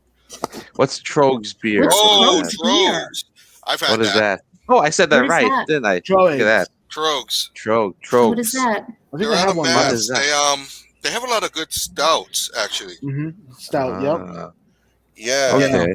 You got my attention. Triple something. I forgot the name of it. I've had it Yeah. before. And the cans are really cool. I think I still have one left. It's like one of the cans is like a red black like devil looking thing, a Viking almost. Yeah, it's pretty cool. Oh, yeah. the base in PA. You have me that's right by the amusement Your park. home You mean, state, you mean Shauna. I can get drunk and then go on a roller coaster? Fun fact, Adrian, the closer I you get to love fun Hershey, facts. Pennsylvania, the more it smells like chocolate. Yes. Oh, The seriously? entire town, like as I've soon, heard yes, because I've went to Hershey Park quite a few times because I lived in Pennsylvania, Right. and literally when you start seeing the Hershey Kiss lampposts, Uh-huh. because that's how all of their lampposts were decorated. As soon as you started seeing those, you could roll down your windows and you start smelling chocolate because the factory. Ah. The factory was the whole Interesting. town. Yeah, they have Nice. So I'll be in chocolate heaven, right? Literal Yeah. chocolate heaven. yeah. Oh my god, you Perpetual. would. Yeah. Trogs Perpetual IPA is really good. Troganator, Oh. their double box. That's a good one. I've had that So- before. So where are you from, Doug? I feel that we might Well, be he said PA. because he's I think talking he about said really PA like he knows. I think he's Like actually he from knows, Hershey. he knows what's up. I know. I'm like, Hey, They got new stuff. that's Wordle. That's our old shit. Well, wasn't the Fool's Gold from an I? Oh, there you oh, go. he's You from Philly, called but it. now York. Oh, you got someone from your home state. Not that. because I grew up near Philadelphia. I was born near Philadelphia. Ah, nice. I went to On the college in playground is where you spent Pittsburgh. most of your days. Wow. Exactly. Okay. I've only been to Till a Pennsylvania couple of once, guys that and were I up to liked no it. good started making trouble in my neighborhood. I went during Yeah. during And then they said you're moving with your auntie and uncle In in Bel Air. Lancaster, PA. Oh wow, Lancaster. Wow. No, I've yeah, only been to- seriously. I moved from near Philadelphia to Strasburg, which was near Lancaster. Yeah, I heard Philly's gotten really bad. Was it ever good? No. Look, Uh-oh. they will always have cheesesteaks. And that's for there that, you go. they will be heaven. That's Yeah. true. That's true. We have a.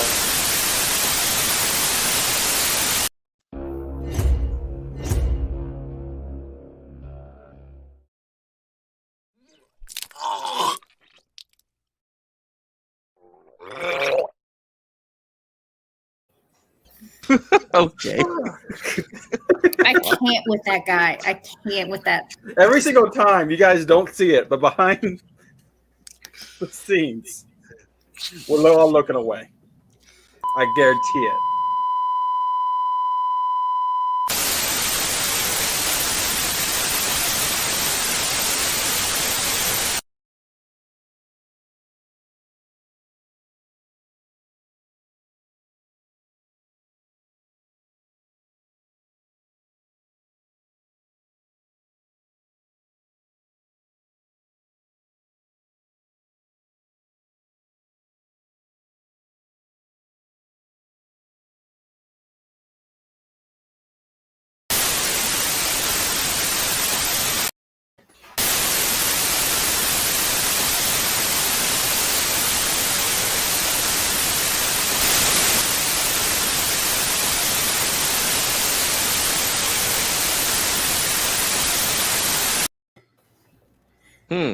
Oh, that was an appearance by Jay Mitch. And what's up with the cryptic messages? Yeah.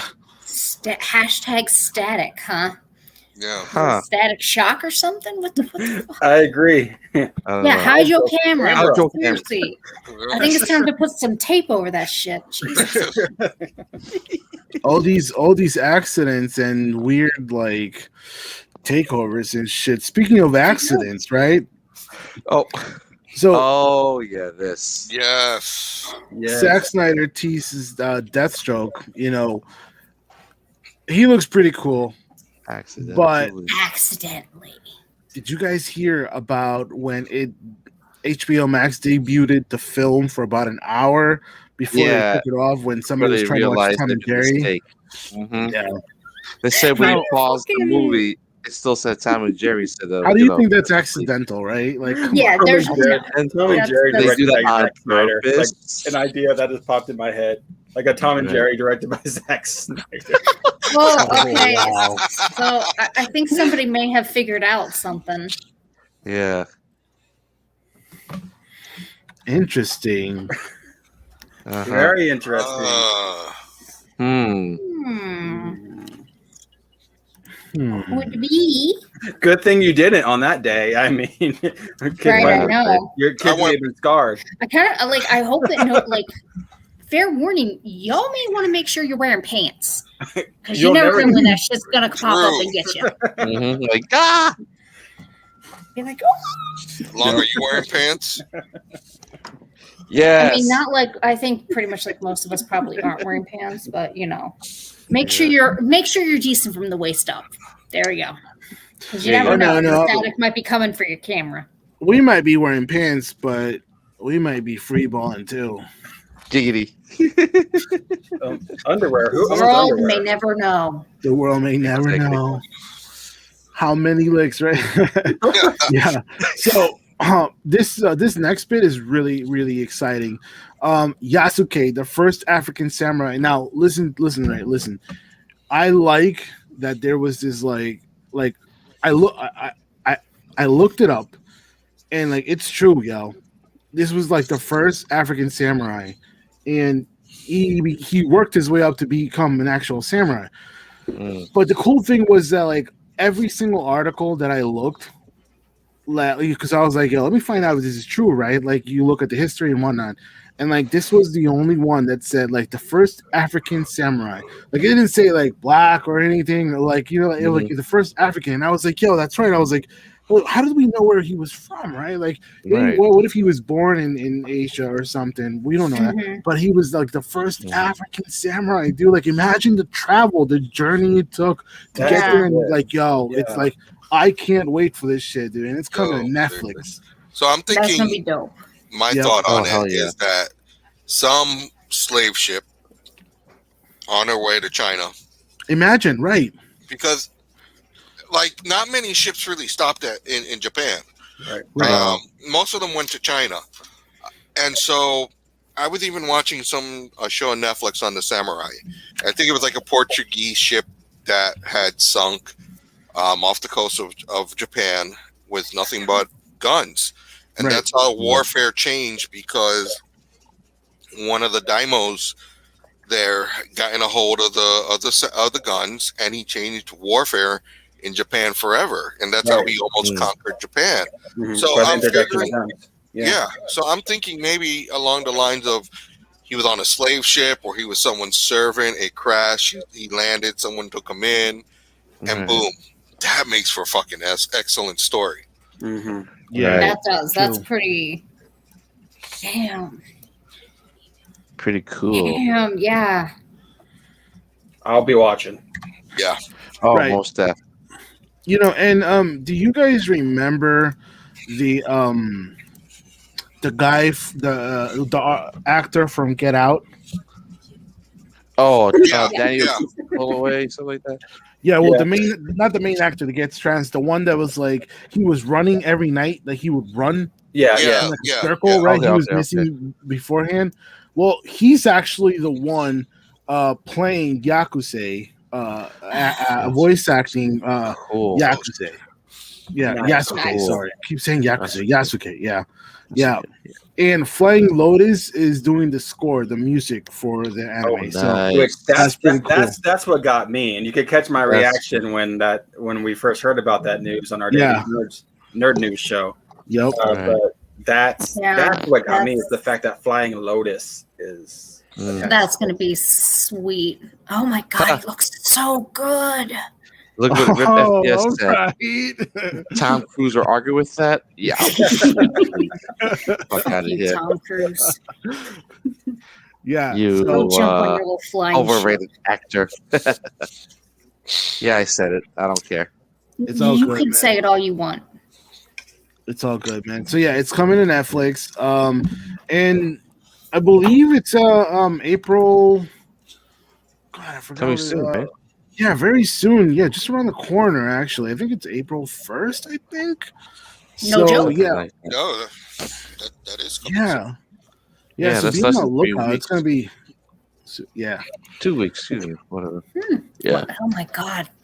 Can't believe it's So almost close. already. So Jesus. I close, know. man. And then yesterday we got boom. Batman Dying is Easy. The short film fan made from Batman's Son. Did you guys check it out? I have not yet. No, not I've yet. not. Oh man. I know I'm it's online. excited though because let's face it, a lot of the fan made shit that's been coming out recently has been really good. fucking fire. Fire. Like that fucking fan made Gambit movie. Oh yeah. Yeah. Or the Power Rangers one that came out like a year ago. Oh my Yes. Like Yeah, that was- seriously, that shit has been like on Yeah. point. So and it's actually kind of like a little bit gets you pissed off. It's like, dude, seriously? These fucking fans are making these movies, these little mini movies that are fucking slap the shit out of your multi-million-dollar movies. Yo, What okay. the hell? To add to your comment, Shauna, think about this, right?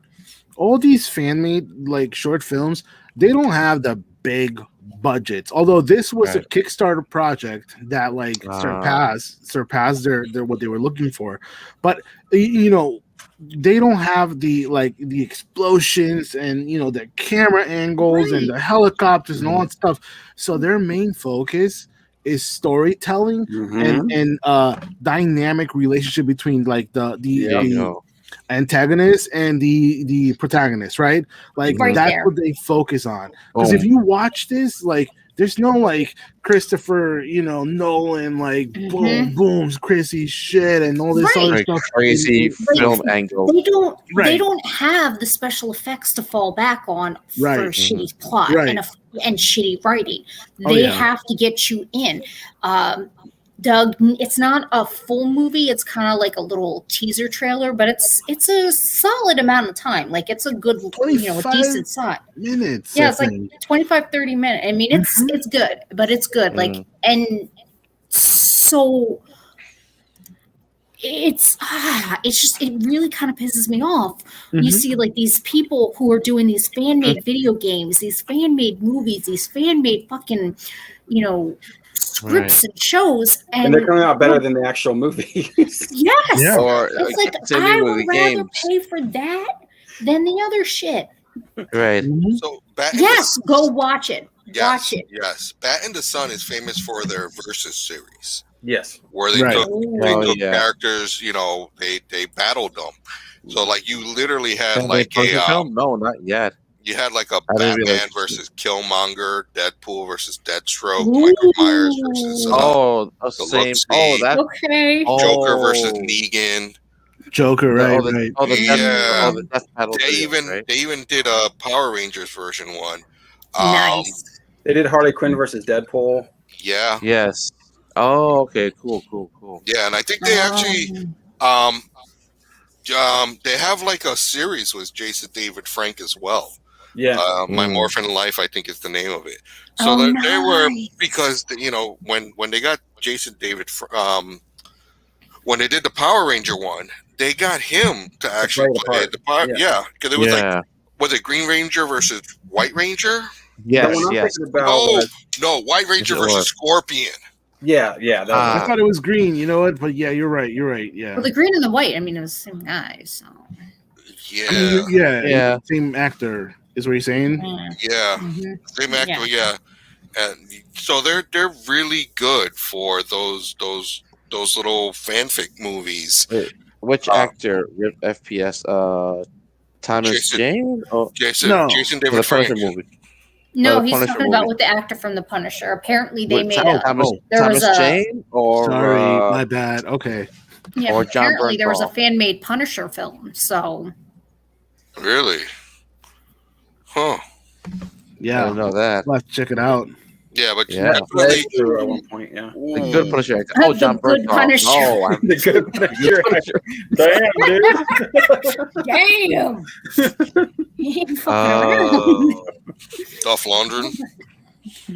oh God, that travesty. Good Lord.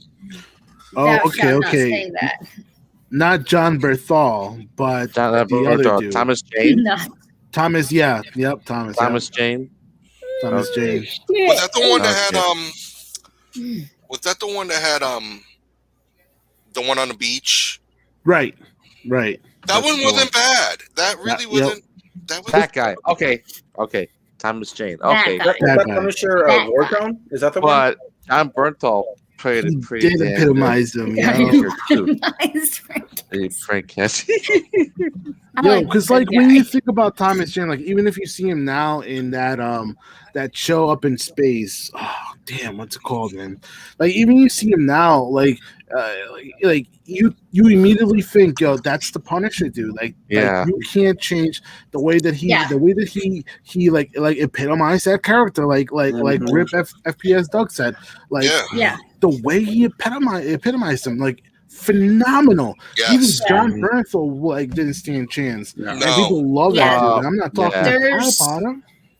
There's always going to be characters that when they play a role, you can see them in literally any other role, but you're always going to associate them back with that role. I kind of feel that way about John Bernthal in a way. Like I think he kind of Shane.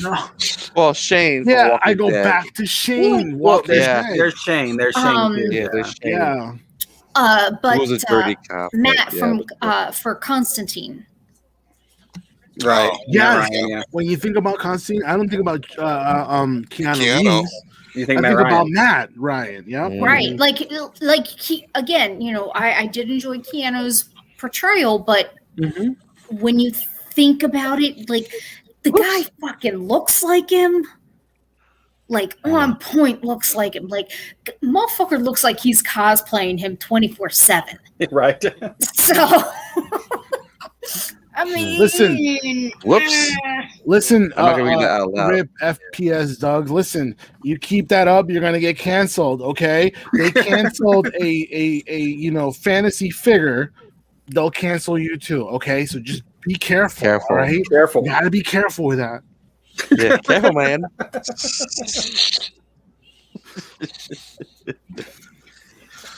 Yeah. As a broad, it's okay. Whoops. You can say that word, dude. I am a broad. That's what he. I That's don't what he even correctly. like I'm a girl. I'm female. Where did Broad even like start though? Like I think broad because I think that was like the 40s and 50s is like a slang term. Oh, so, obviously a slang term for women. 50s, back in the days. See, I always thought like a broad shoulder, and so I was like, I always thought that, which doesn't make sense. Yeah, because women like, were supposed to be petite, Right. dainty. Right. That's what it means, also. Like I thought it was like a broad smile. I'm like, what? Yeah, it was weird hearing that when I was growing up. I don't know. Yeah, a lot of times, it's the Confused term the hell out of broad me. is like women. I don't know why. Though. Yeah, I have no idea. I'll have to look that up. Why broad is considered. I never used that word women. either. Rip FPS, never. Can't. Yeah. You only use that word I've if used you're it a couple broad. times. Yeah. If you're I've a used it a couple broad. times. Oh, maybe because I wear bras. I don't know. The queen might not like it because I'm different. I'm not like I don't know. England queen. Yeah. Right. Look, there are certain words that most of us females we're fine with you using. There are definitely, see you next Tuesday. You use those sparingly. You don't just throw those out willy nilly like. Yeah. See you next Tuesday, huh? Yeah. With a Thursday, another one. Long's gonna go online like Google. See you next Tuesday. Yeah, you don't use see you next Tuesday lightly. That you reserve for the gotcha. The for Karen that of all good is what you're Karens. saying. Let's say you save those for the Karens, right? Yeah, you save those for Karens. Yeah, like For the Long, boss you should Karens. you should probably look up a video of Cleveland Steamer. I don't know what that is. Oh, you do? Yeah. No, he doesn't. Just look it up. Yeah, I Look it up. do. Fuck out of here. I know exactly what Hot that lunch. is. Sure. I used to hear that in the Howard Stern show. Okay, he said that a lot. You used to watch And Howard Stern show? and also Opie and Anthony. Yeah, I used to listen to those. Yo, my Oh my dad God, would- Opie and Anthony! I remember I them. love I would Opie and hear Anthony. them every time that I would be driving through New York to go to Pennsylvania.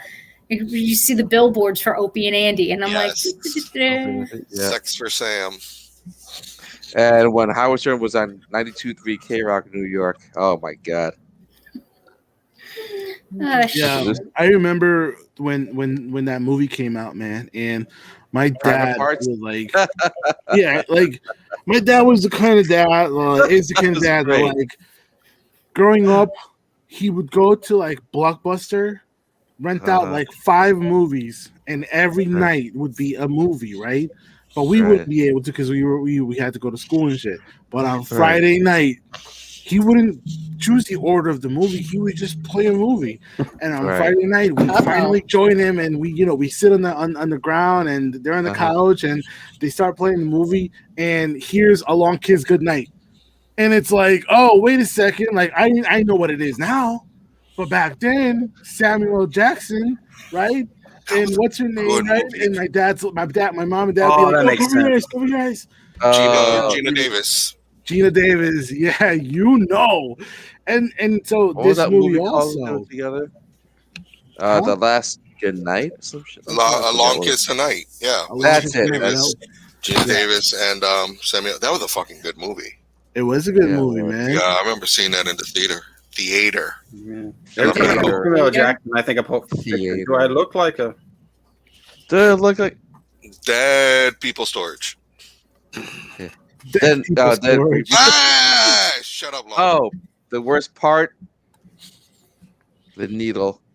Oh, I cringed every time I saw that scene. I just turned away, like, God damn it, I can't watch that. I don't know. I remember watching Interview with the Vampire. Ooh, the movies with my grandmother and the fucking rat scene, and my grandmother was like, and I'm sitting there like, oh man, what the fuck am I watching? Crunch. Yeah. That makes a lot of sense, by the way. Thank you for looking that up. Representing a woman's broad hips. Okay. So apparently then it wasn't necessarily a bad thing, but then it turned it. Okay. All right. Because I'm okay with, broad hip, childbearing hips, I guess they're called. That's the more like that's what they used. That's the more. That's what they used to be called, childbearing hips. Now we're just called thick. Oh, right, and then now we're just called thick. Thick with like 20 C's is not with like canceled. 10 Ks, yeah. Thicker than the Snickers, yeah. Exactly. Okay. Hey, look, thick thighs save lives. They do. Yo, they do, yo. They choke, man.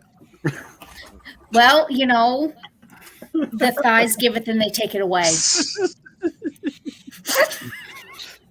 I picked these up and put them down. Oh. Yo, they break long, yo. Long wouldn't be able to handle that. I'm okay with being called doll. No, I can never use that term either. And I think it all depends. First of all, I ain't your doll. So here's the thing, okay? No matter what, there's always going to be people who they just want a reason to be angry. Mm-hmm. Yeah. It's and to me, I feel like you pick and choose. If somebody says something, you're just like, oh, you were such a doll. Oh, thank you. Now, if someone's like, damn, girl, I want to use you like a blow up doll, I'd be like, okay, hold up. Well, at least something had to be real. Hold up. She was a bus driver. Go ahead, Adrian. Go ahead. Sorry. I was about to say, Doug, something had to be real because it sounds like you were dealing with plastic. Yeah, so it's like it's yeah. There's going to be some people who, no matter how nice you try to be, they're going to find they just want a reason to be angry. You can say, "Wow, that's a really nice skirt. I didn't wear this skirt for you." You're just going to be. They're just going to have a reason to be angry, and they're just looking for it. So tables, and they're like, "Whoa, excuse me." I got a question for you, Shauna. Yes. All right. So wait a minute. That was wait a minute. Hold on. Let me have my ice cold. Wait a minute. Hold on. All right. Listen. What do you think are pickup lines for dudes? So, because that was an interesting one that you said. I just want to know. So, I've heard some shit. But basically, so if you ever, a rule of thumb is if you would be upset if someone said that to your mom or your sister, don't say it. That's a good rule of thumb. If you if somebody said, hey, you were such a doll, I wouldn't be upset if somebody said that to my mom or dad. Or my sister or anybody. Mm-hmm. That's, to me, that's innocent. For sure. But again, there are some people who they just want to be angry. They just want a reason. They're like on Hinge. And they just want a reason to fight with somebody. But if somebody said, "Hey, I want to use you like a blow-up doll," then I'd be like, "Dude, that's that's what I'm saying." But some people are into that. You really think that's what dudes say as a pickup line? Like that's what I want to know. I want to know. Like that's what you guys think. I've heard some shit. Okay, wow, that's kind of low. When I say that I've heard some shit, meaning someone has said that to me in a club. Somebody said that. Oh man! When I was in my wee younger days. Wow! Oh wow! Crazy! Wow! And drunk Shauna almost threw hands. Oh, she's tight, yo. So you think somebody thought that would work? Yeah. You know what? You'd be surprised what people think. What? Dude. People think catcalling works. Like sitting there when you're, like sweaty, stinking like cement, saying, "Hey, babe," really? Stinking like what? Stinking like, wait, what? Wait, what? Say it again. Wait, hold on. Have a drink, calm. I don't know about you guys, but at the time, I want to use you like a blow. Wait, did you say cement? Cement? Cement.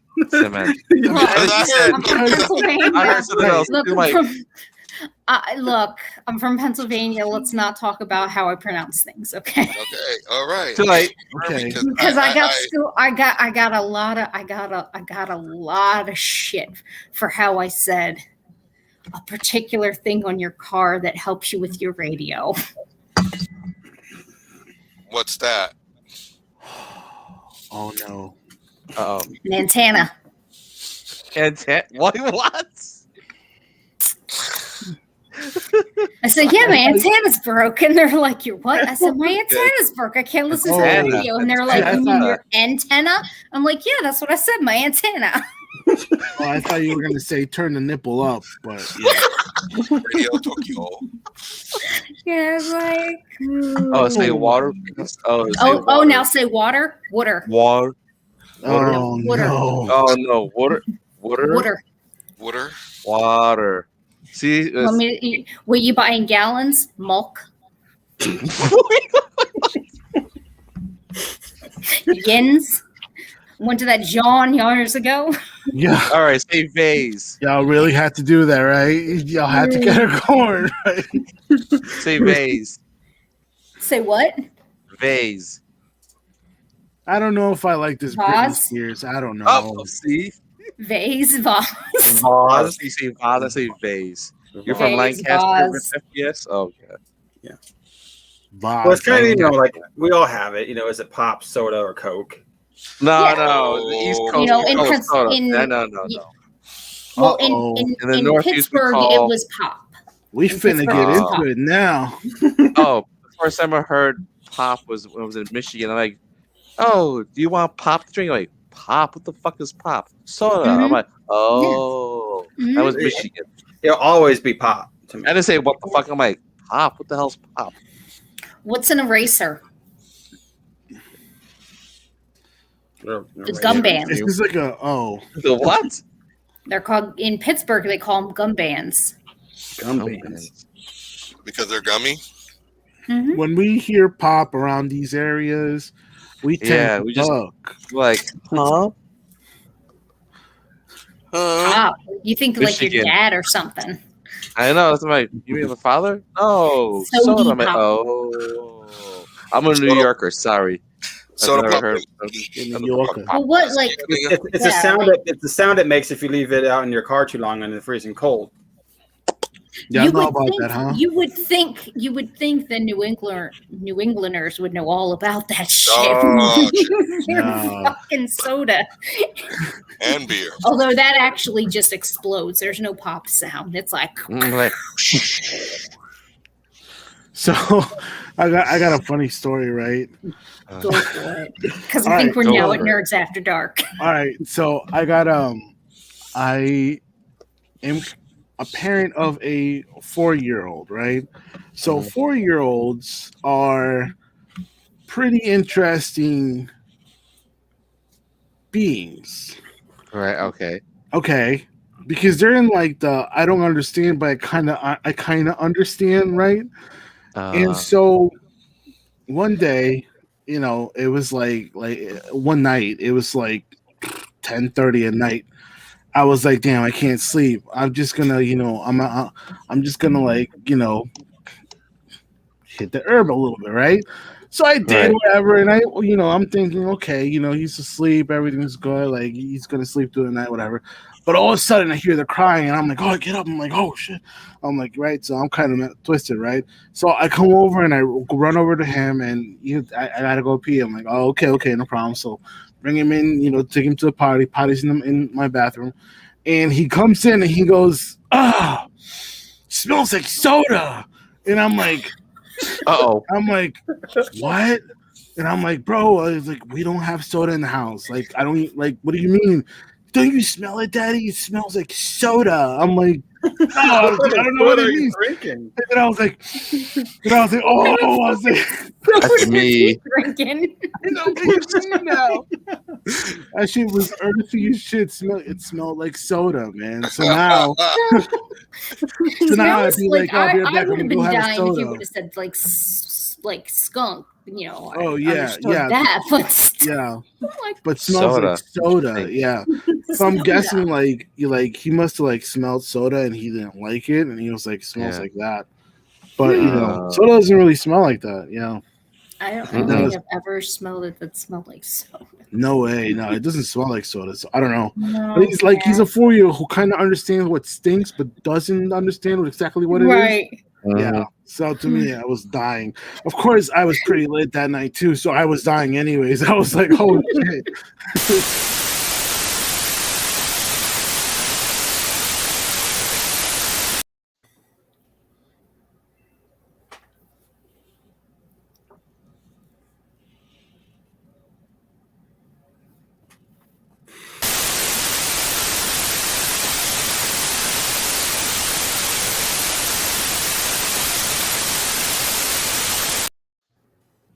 He's a 4-year-old, so like I don't get it. I guess he's like in that age where he's like, I don't know. He knows some shit, but he doesn't know some shit. Yeah, his like, exploratory phase. Yeah, it's wild. There you go. Wild, but yeah. So that concludes our show for tonight. If you guys have any questions and comments, drop them. If you guys want to stay a little bit longer, or got any questions, whatever. I don't know. Yeah, we have any fans on? Would love it. Well, I mean, what about all that craziness all night, guys? Yeah, what the hell was that? Like, Yeah, legit, I'm just glad that other people were seeing it and not just me, because I'm like, what the hell is in this phone? We need to get. We need starting to question some shit. We need to get down to that and down to it quickly. Yeah. We need to figure that out because maybe by next week. Yeah, I'm about to say next week. By next week, I would not miss next week's show. I think we're on the track. I think this week, if all of us just really buckle down and search the internet, we can figure out what's going on between the 5 of us. We should do some sleuthing. Yes. Yeah.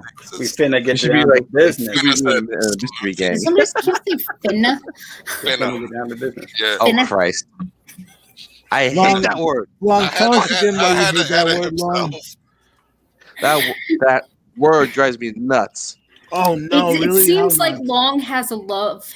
He has a hatred of that word, like some people have a hatred of the word moist. Oh, don't love that do word. that. Oh, man. Or mayonnaise. Ugh. Oh, I love that word too. Yum. Moist mayonnaise. He's just like Moist Daniel mayonnaise. Monero.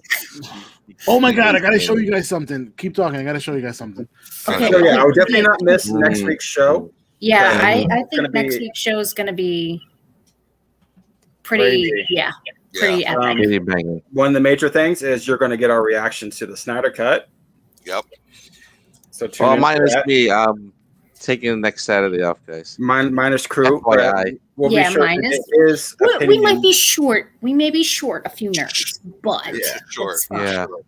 Ah, Maybe this FPS Doug may want to hang out with us yeah. because he seems Yeah, very he was- chatty. He was One having second, quite a ball my in the sister is comments. calling in the middle of the stream. 1 second. That's- What up, sis? You're live right now. We're on What's up, stream. fool? Oh my god. Holy shit, this motherfucker taking a phone call during the my best behavior then, because I'm not the kind of person you put on a speakerphone. Oh shit! I'm too late. I already did that. Oh, all right, whatever. It's cool. I actually was calling to get some advice on a desktop computer for school. Oh. Okay. Definitely get you some advice on there about that. Give me about 20 minutes. I'll call you. Yeah, that sounds great. Have fun. I can't wait to do this. Sounds good. Love you. Thank you. Aw, thank you. Aw. Aw, so cute. Shout out to Why not? Pony. That's my sister. Aw, Or Paloma. Oh, okay. aw, yeah. nice. Rip FPS. I'll definitely hang with you guys. I've enjoyed this very much. Cool. Thanks, man. Nice. Word, man. I will say, watch out with the because Hubs has been all over tracking the new video cards. Oh man. Like a lot of the new like that shit is like harder to get than a PS5. Oh yeah, like the RTX. That's near impossible. Yes, he's like it's damn near impossible between the bots and the Bitcoin miners and the scalpers. You just like you Crazy. can barely find any of the really good cards. So Video cards, seriously, or the scalping yeah, high-end video cards. because the thing is because they're scalping it because they know the Bitcoin miners Mhm. want to grab Yeah. a hold of them because some of them they can make like 20,000. You know, if you get enough of them, you can make like $5,000-$10,000 a month Easy, yeah, mining easy. Bitcoin. So Right. they're Yeah. like all over that shiznat. So Yeah, it is That's insane. just Yeah. Yeah. By the All way, right. sis, Mercy we're- Beers. Who's Mercy Beers? Pony, as in my pony, my little pony. Mercy Beers. I don't know. I don't know. Somebody said they're Mercy Beers. Lord Pony have as mercy. in Paloma, which should kill me for saying that because no one calls her that. Paloma. Oh. Oh, that's awesome. It's Paloma, okay. would you Your like secret's to know, safe. Paloma, would you like to see do you play the Nintendo Switch? In case you do, would you like to see the current game coming out on March 26th? You would? Oh, that'd be I excellent. would, yes. Check it out. It's called Mermaid Castle, bro. I'm dead up. It's a real game. I'm dead. Oh my god. You get to finish it first. I hope that you do. I'm waiting for Monster Hunter to be honest. Use a bigger, yeah. So Yeah.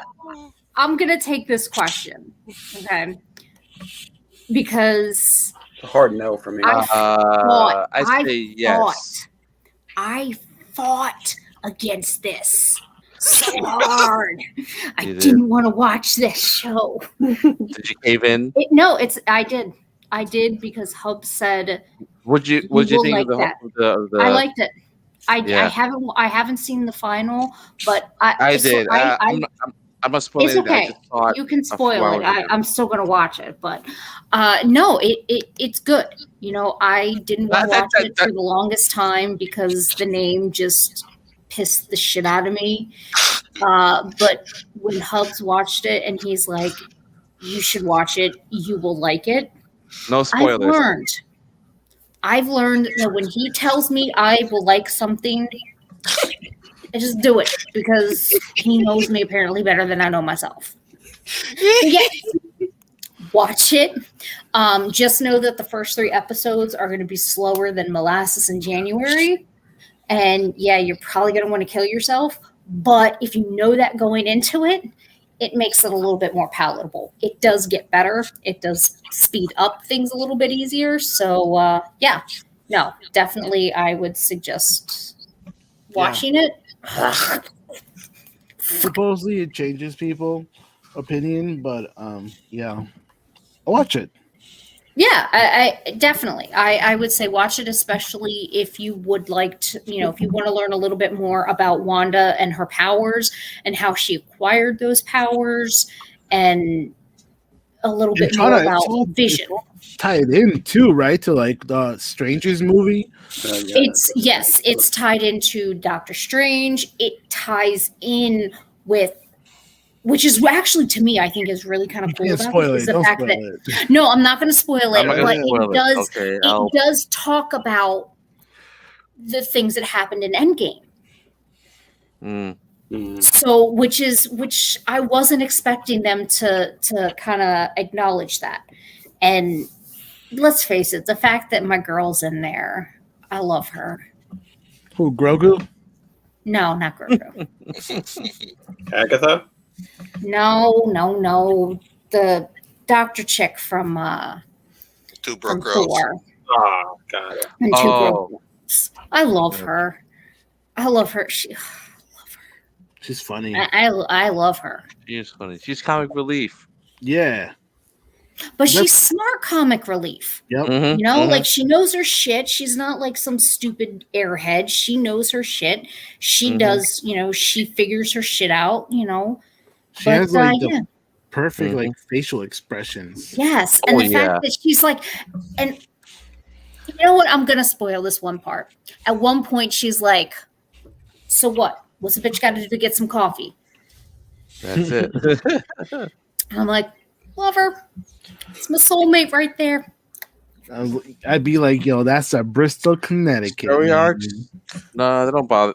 They kind of did. They were slow, but they bother me.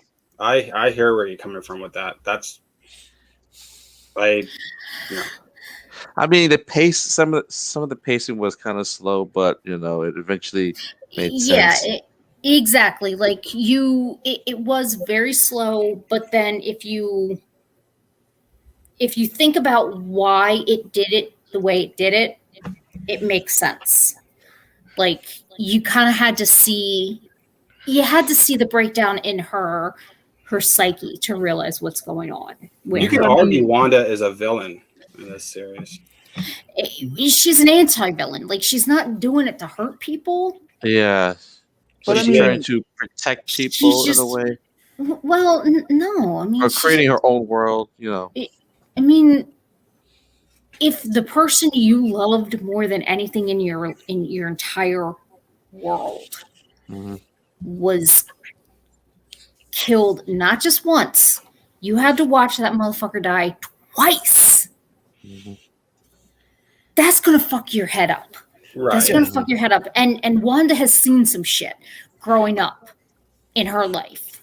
I guess like what I would love to do is sit down with Favreau and sit down with all of them and just ask like, okay, you had House of M, so why didn't you just use the blueprint? Why, if you know how remarkable it is, why didn't you just use that? And instead, they give you this entire like 10-year gap kind of stuff. And though I do understand it, this is Disney. This is a children's in its essence. It is a children's channel, no matter what. Yeah. So they couldn't have done House of M even if we wanted to, because Marvel sold their booties to Disney. Exactly. Pretty So much. that's what the problem is. You're not wrong. And it's I think I hate to say it, but we just have to thank our lucky stars that we are going to not be getting a shit Deadpool movie, because Disney's penchant for sanitizing things. But I think the rated R is going to be for the violence. I think it is going to be a toned down version of Deadpool still, though. You think? I highly doubt it. Okay, so what about Blade? Same thing. Maybe you get a rated R Blade, but it's going to be for violence. It's not going to be for I don't. But you know what? The other Blade movies, they weren't horribly on language or violence. They weren't horrible on language either. Like they had a couple times when it was kind of gory, but it wasn't anything like over the top for the time period. Mm-hmm.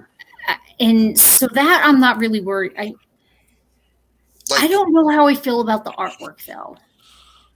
Like I really hope the concept art is just that, it's concept, and they're really gonna looks very generic. Yeah. I hate to say it. Yeah. But I want somebody to look like Wesley fucking Snipes. Thank you. That's what I want to see with Blade. I want somebody to look like Wesley Snipes. We go back to Thomas Jane, right? Yes. Yeah. Wesley epitomized Blade. Period. There were sexual innuendos with the themes with Blade, but Disney has this way of skirting around innuendos where they throw things low enough to hit the adults, but just high enough that it goes over the kids' heads. Mm-hmm. But can you do that with Deadpool though? No, but that's why Deadpool is going to be a whole separate entity where they're going to acknowledge the fact that this is a mature movie. This is not for kids. If you let your kids watch it, then that's on you. You're a badass parent. Fuck you. But we are giving you Deadpool as is, because. Well, with that said, then you can't really have nothing major happen in a Deadpool movie then. As far as I think you can. And that alone is not Deadpool. Right. Yeah. Deadpool is Deadpool. The over the top violence, the language, right, there's the randomness.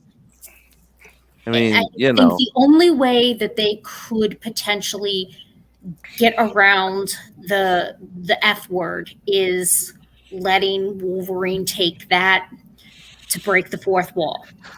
But Disney's too smart. As shitty of things that they do, Disney is too smart to not let Deadpool be authentically Deadpool. And even then, I'm thinking if you mix them into a regular Marvel movie, you could be like, "Oh, I gotta watch my language. I'm in a Disney movie," and that exactly. I bet you Ryan Reynolds would say something like that, right? So if you bring him into another movie, that's one thing, but to have him as his own movie, a standalone Deadpool movie, it's got to be authentic, or they're not going to make any money, and they know that. Disney knows.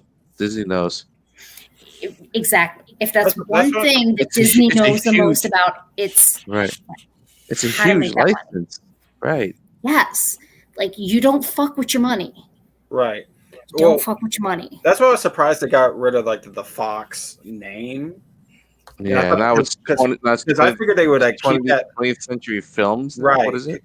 Right. Because I thought they would keep that around because of the acquisition for movies like this. Because to me, as Disney, does Disney really want to put their name on a movie like that? Well, with their brand, with their image, right? So I'm like, why not just keep 20th Century Fox around and slap that on there? Everybody knows it's Disney now, right? The bigger picture. But they wanted to associate themselves as everything being Disney. And I get that, but it's gonna mess with branding. But I think the other thing is also because Fox actually still exists. That's the other thing. Yes. No, it exists as a whole. It's separate from Disney now. So what happened is Disney acquired the rights and ownership to most of Fox, but Fox itself as a news company and media company still exists. It's still around. Yeah. And so therefore, dibbling and dabbling with that, having a Fox Century 21 studio could go the wrong way, and people would associate it with the original company. Right. Exactly. We go back. I'm just saying, it's going to be interesting to see Disney in front of a Deadpool movie. I think.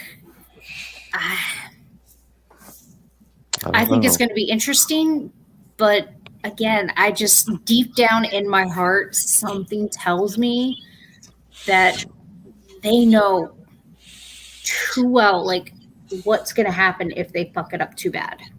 There'll be backlash, repercussions if Disney even tries to tone down that. There could be repercussions if they don't tone it down. That's my point. There could be repercussions if they don't tone it down. No, because as a brand as a whole, it's a lot more than just movies, right? You got the theme park, you got this, you got the third, and in the culture we live in right now, I could see this being bad. But okay, so here's the thing. Okay, when I went to Disney, there was nothing of Deadpool anywhere. Oh wow! Well, yeah, nothing. Not yet. Anyway, it was more. No. Oh, okay. No, they will not have Deadpool merch in their stores, in their parks, because Deadpool is an adult character. Right. Oh. They don't. It's not that they don't want him associate. It's kind of like he's the bastard redheaded stepchild. They don't want to acknowledge him, but they know they have to keep him around because he can potentially pull in the big bucks. It's a sword. It's a sword you're walking on. Yeah, it's a very tight rope, but Disney knows how to make money. That's their thing. They know how to mitigate themselves. And Disney's not, if you look through Disney's past and their films, they're not afraid to show things that are more adult. They show people dying. They show people, being pregnant and things like that. So they're not too afraid of certain things when it comes to their money-making kid base. For the adults, though, they know. This is people love Deadpool for what he is. He's snarky. He's violent. He's got a foul mouth. That's what his fucking name is. He's the merc with the mouth. Right.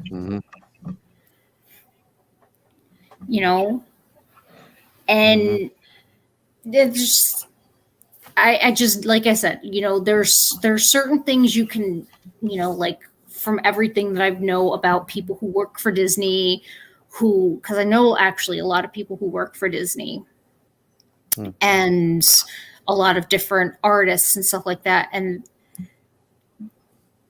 you can see certain things in the water where you're like, that's not going to fly. They're going to change it. But then there are things where you're like, they're too smart. They're too smart. They know their target audience and they're not going to fuck with that. Because again, money talks. Money fucking talks. Yeah. And this is more going to be the fault of naive parents who don't bother paying attention. Oh yeah, of course. But what I'm the other thing I think of is like people, you associate the Disney logo with family time, right? So I could see like people going to the theater and be like, "I'll take Disney, the new Disney film, Deadpool. Yeah, sure." But that's the thing, though, is when it comes out, it's not going to be the new Disney movie. And it really isn't even going to be the new Marvel movie. Because how many times, when the other Deadpool movies come out, you really don't get the full Marvel fanfare like you usually do. It's a little bit more low key.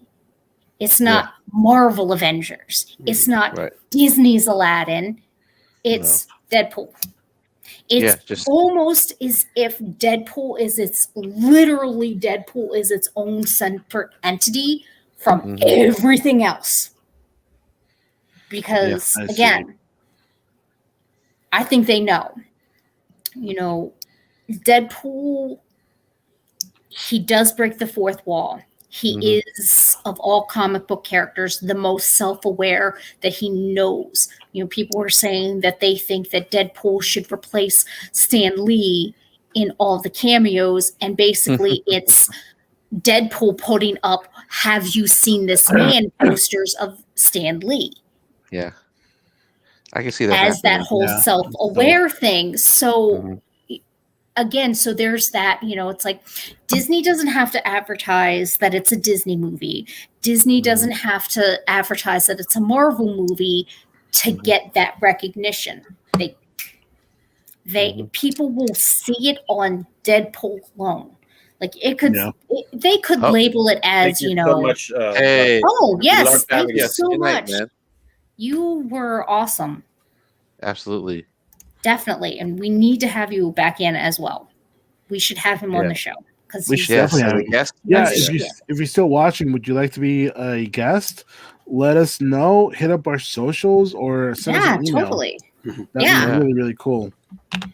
Because definitely someone to kind of chat about. But yeah, so I just with Disney, they know how to separate things. Yep. Good night, Doug. So cool. But I just it's going to be interesting to see how this unfolds.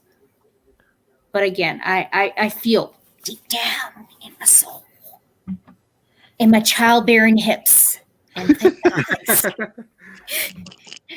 Deadpool's going to come out, and Deadpool's going to be rated R. Yeah. There's that. They're not going to sanitize him, and they're not going to try and make him kid friendly because there's no way. You just can't.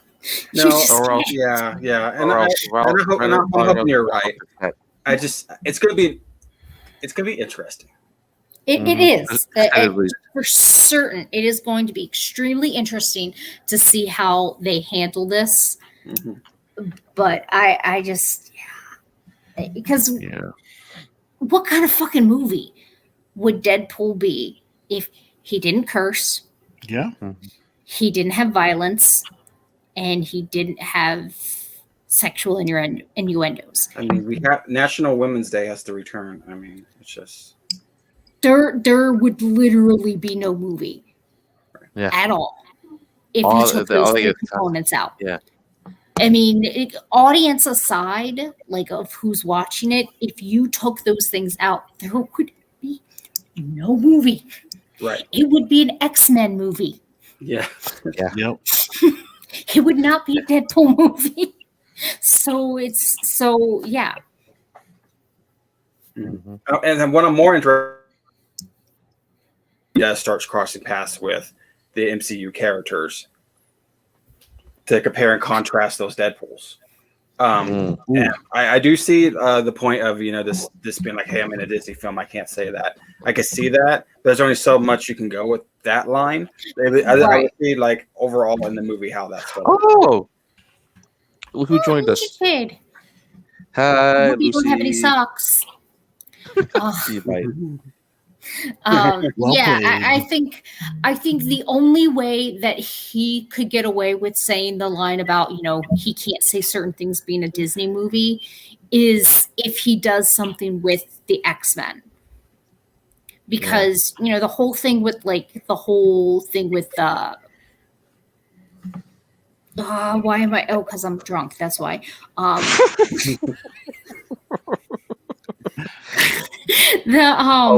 can I not? God.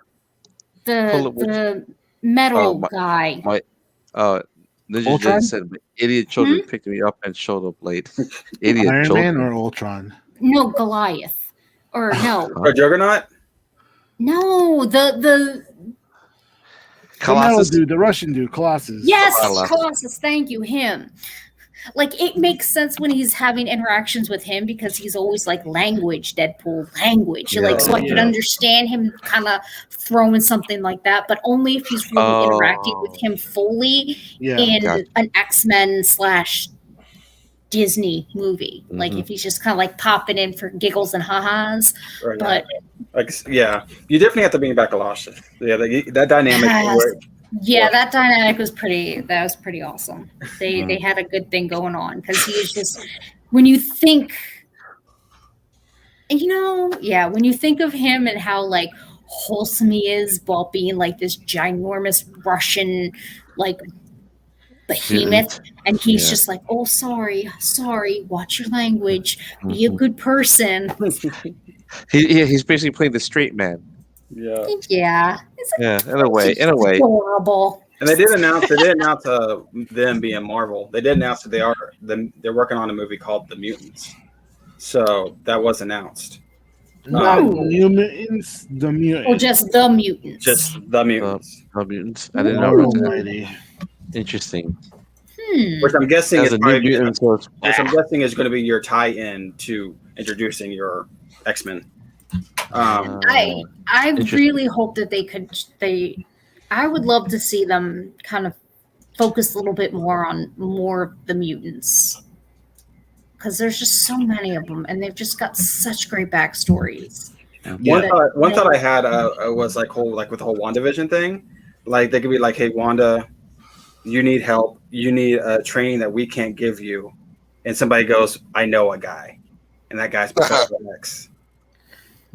You know what? Honestly, I'd rather see them not focus on Professor X. But I'm just saying that could be a way to do it. Yeah, I just like.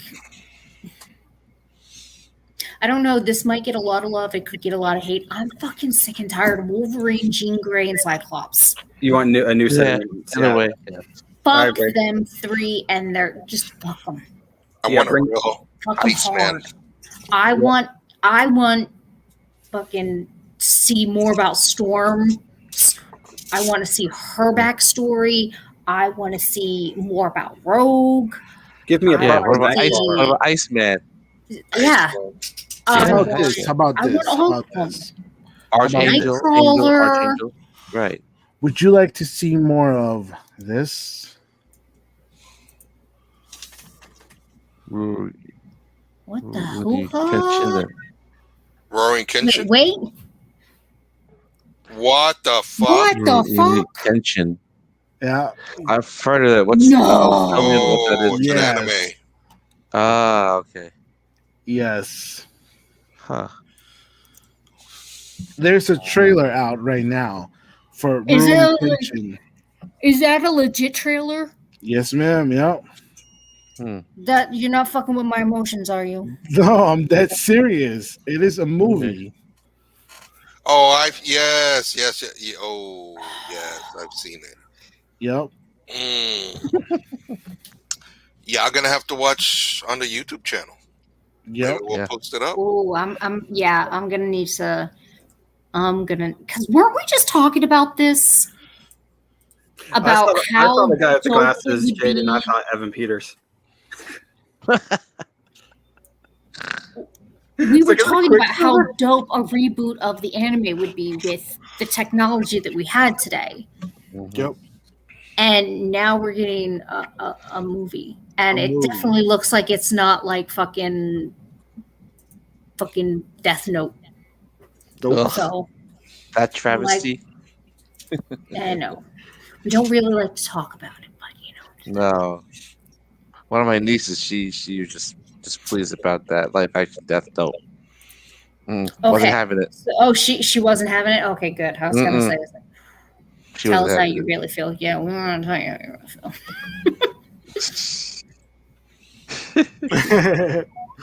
Who, Adrian? No. Oh. Well, he's wearing the Is red. that Ruby? RWBY. No, I think she meant the guy from the glasses in the movie trailer. I know. Ruby. I love that anime. That's like such an awesome anime. I remember when It's no longer funny. You got to explain it. No, there you go. See, I knew who you were It's all talking good, about, it's all Jade. good. I knew who you were talking about. Oh, see, you brought this. Because I knew about Ruby. I wanted to love cosplay Drunk Ruby Shauna. so bad. It's hard to tell what's makeup and what's really flush. Immediately, like I said, my mind went to like Quicksilver. I'm like, is that Quicksilver? Evan Peters? No, he had more like aviator, like douche goggles. Yeah. Are you sure that it's the line and it's not all this like time traveling? That could be fucking me up too. Like, that could really I mess you up. I swear this glass was more full, but it keeps getting like every time the static hits, like it gets lower. So I don't know if maybe the static is causing